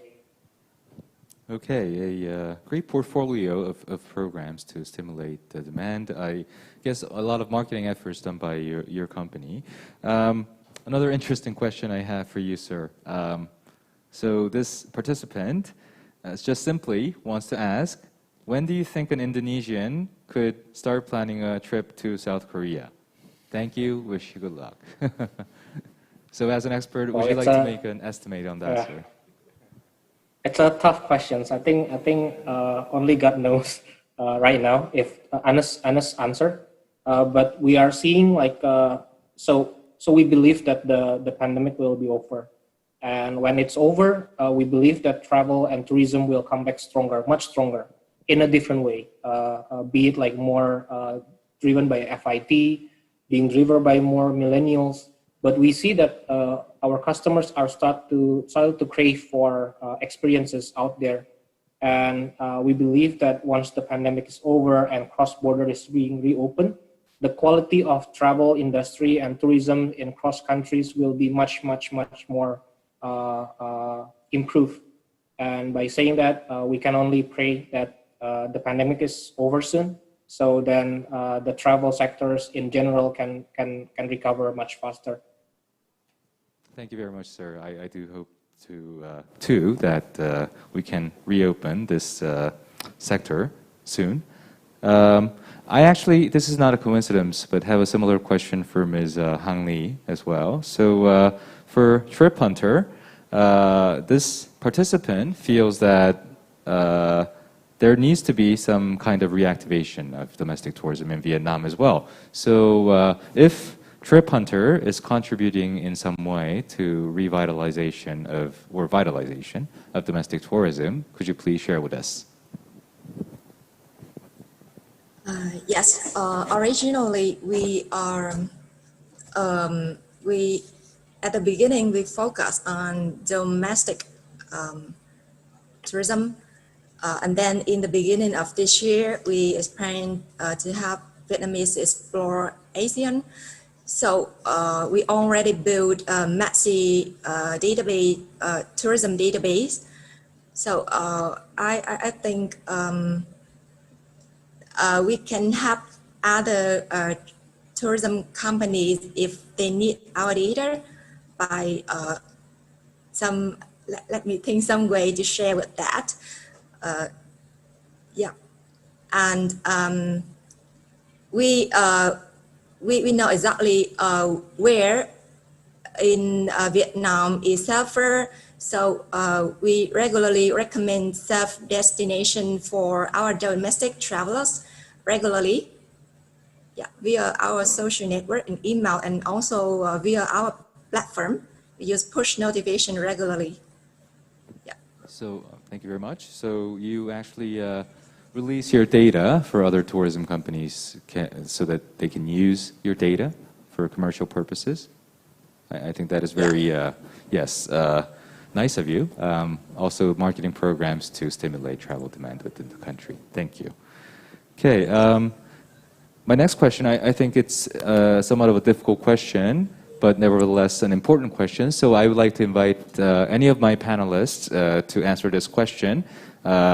So this participant has written, digital technology makes traveling much easier, flexible, and cheaper to travelers.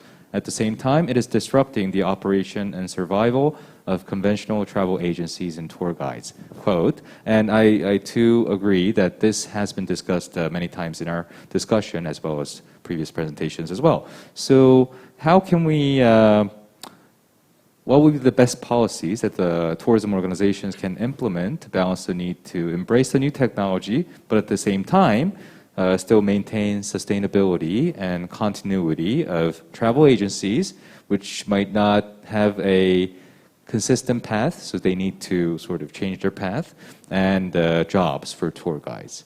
Anyone would like to volunteer on that one?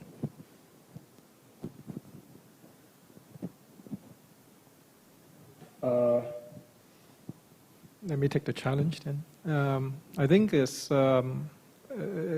quite important in this sense that the government need to step in and think about how to help or assist the existing industry player to have a sustainable business. I think it's important for the C-levels of the industry players to understand what's going on and to understand what's the trend and to analyze whether the existing, their own company is in the risk or need some transformation. And I think when the C-level sees the benefit of transforming, then it will be the next step whether the government can provide some assistance to help the industry player or the workers or employees of these industries to have some level up or to change their skills. That will be the big direction. Of course, you can argue that some technology is actually replacing people, like what H2O is doing. But I think, but then the people, the industry players, can move to some other aspect. Well, I don't know how details it can be run, but I think it's the responsibility of the governments and to help the existing industry. That's my own personal view. Mr. John Lee, you were sort of nodding when Mr. Yao was speaking. Would you like to add a little bit on that?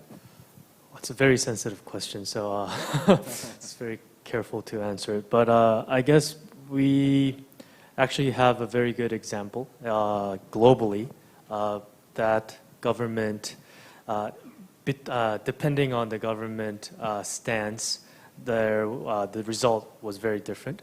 For the taxi industry, for example, when Uber first came out, the overall taxi industry in the States, US, it crashed. On the other hand, Korean government had a very different stance, supporting the taxi industry and just limiting the platform. How do I say it? That industry, but how? At the end of the day, it will be what the government choose to do. I believe it's really impossible for the private company, unless you're already global, to decide, let's cut all the travel agencies and take over the market, or let's work with the travel agencies and be a platform of the travel agency. It doesn't work that way. It all depends on the regulation of the country at the end of the day as a startup, especially small companies like us. So we really cannot decide what we can do. But yes, the government stance has to come first. So it has to be very clear though, so that the companies can decide which position to take. I would like to add one point. I think in running a business, it's more important also to understand what the customer need, rather than only depending on the government. So if the customer thinks that a contactless or a people-less hotel is good, then this is the market demand. And the owners or the CEO need to know about what's the current demand and to act and react on it. I think that point is also very important. Oh yeah, I definitely agree. But unfortunately, what happened recently in Korea was that one company, one Korean Uber-like company, had to shut down, even though the customers wanted, but the government chose to illegalize the sector. So there wasn't much the company could do. So it's a very sensitive question, so I'll stop there, but it's not my industry. But yeah, so that's why as a startup CEO in Korea, that was the feeling that I got within the market that I was working on. Okay, and we just got the cue for time, so it is actually time's up. Thank you very much for your active discussion. I also think it's a very interesting but difficult issue.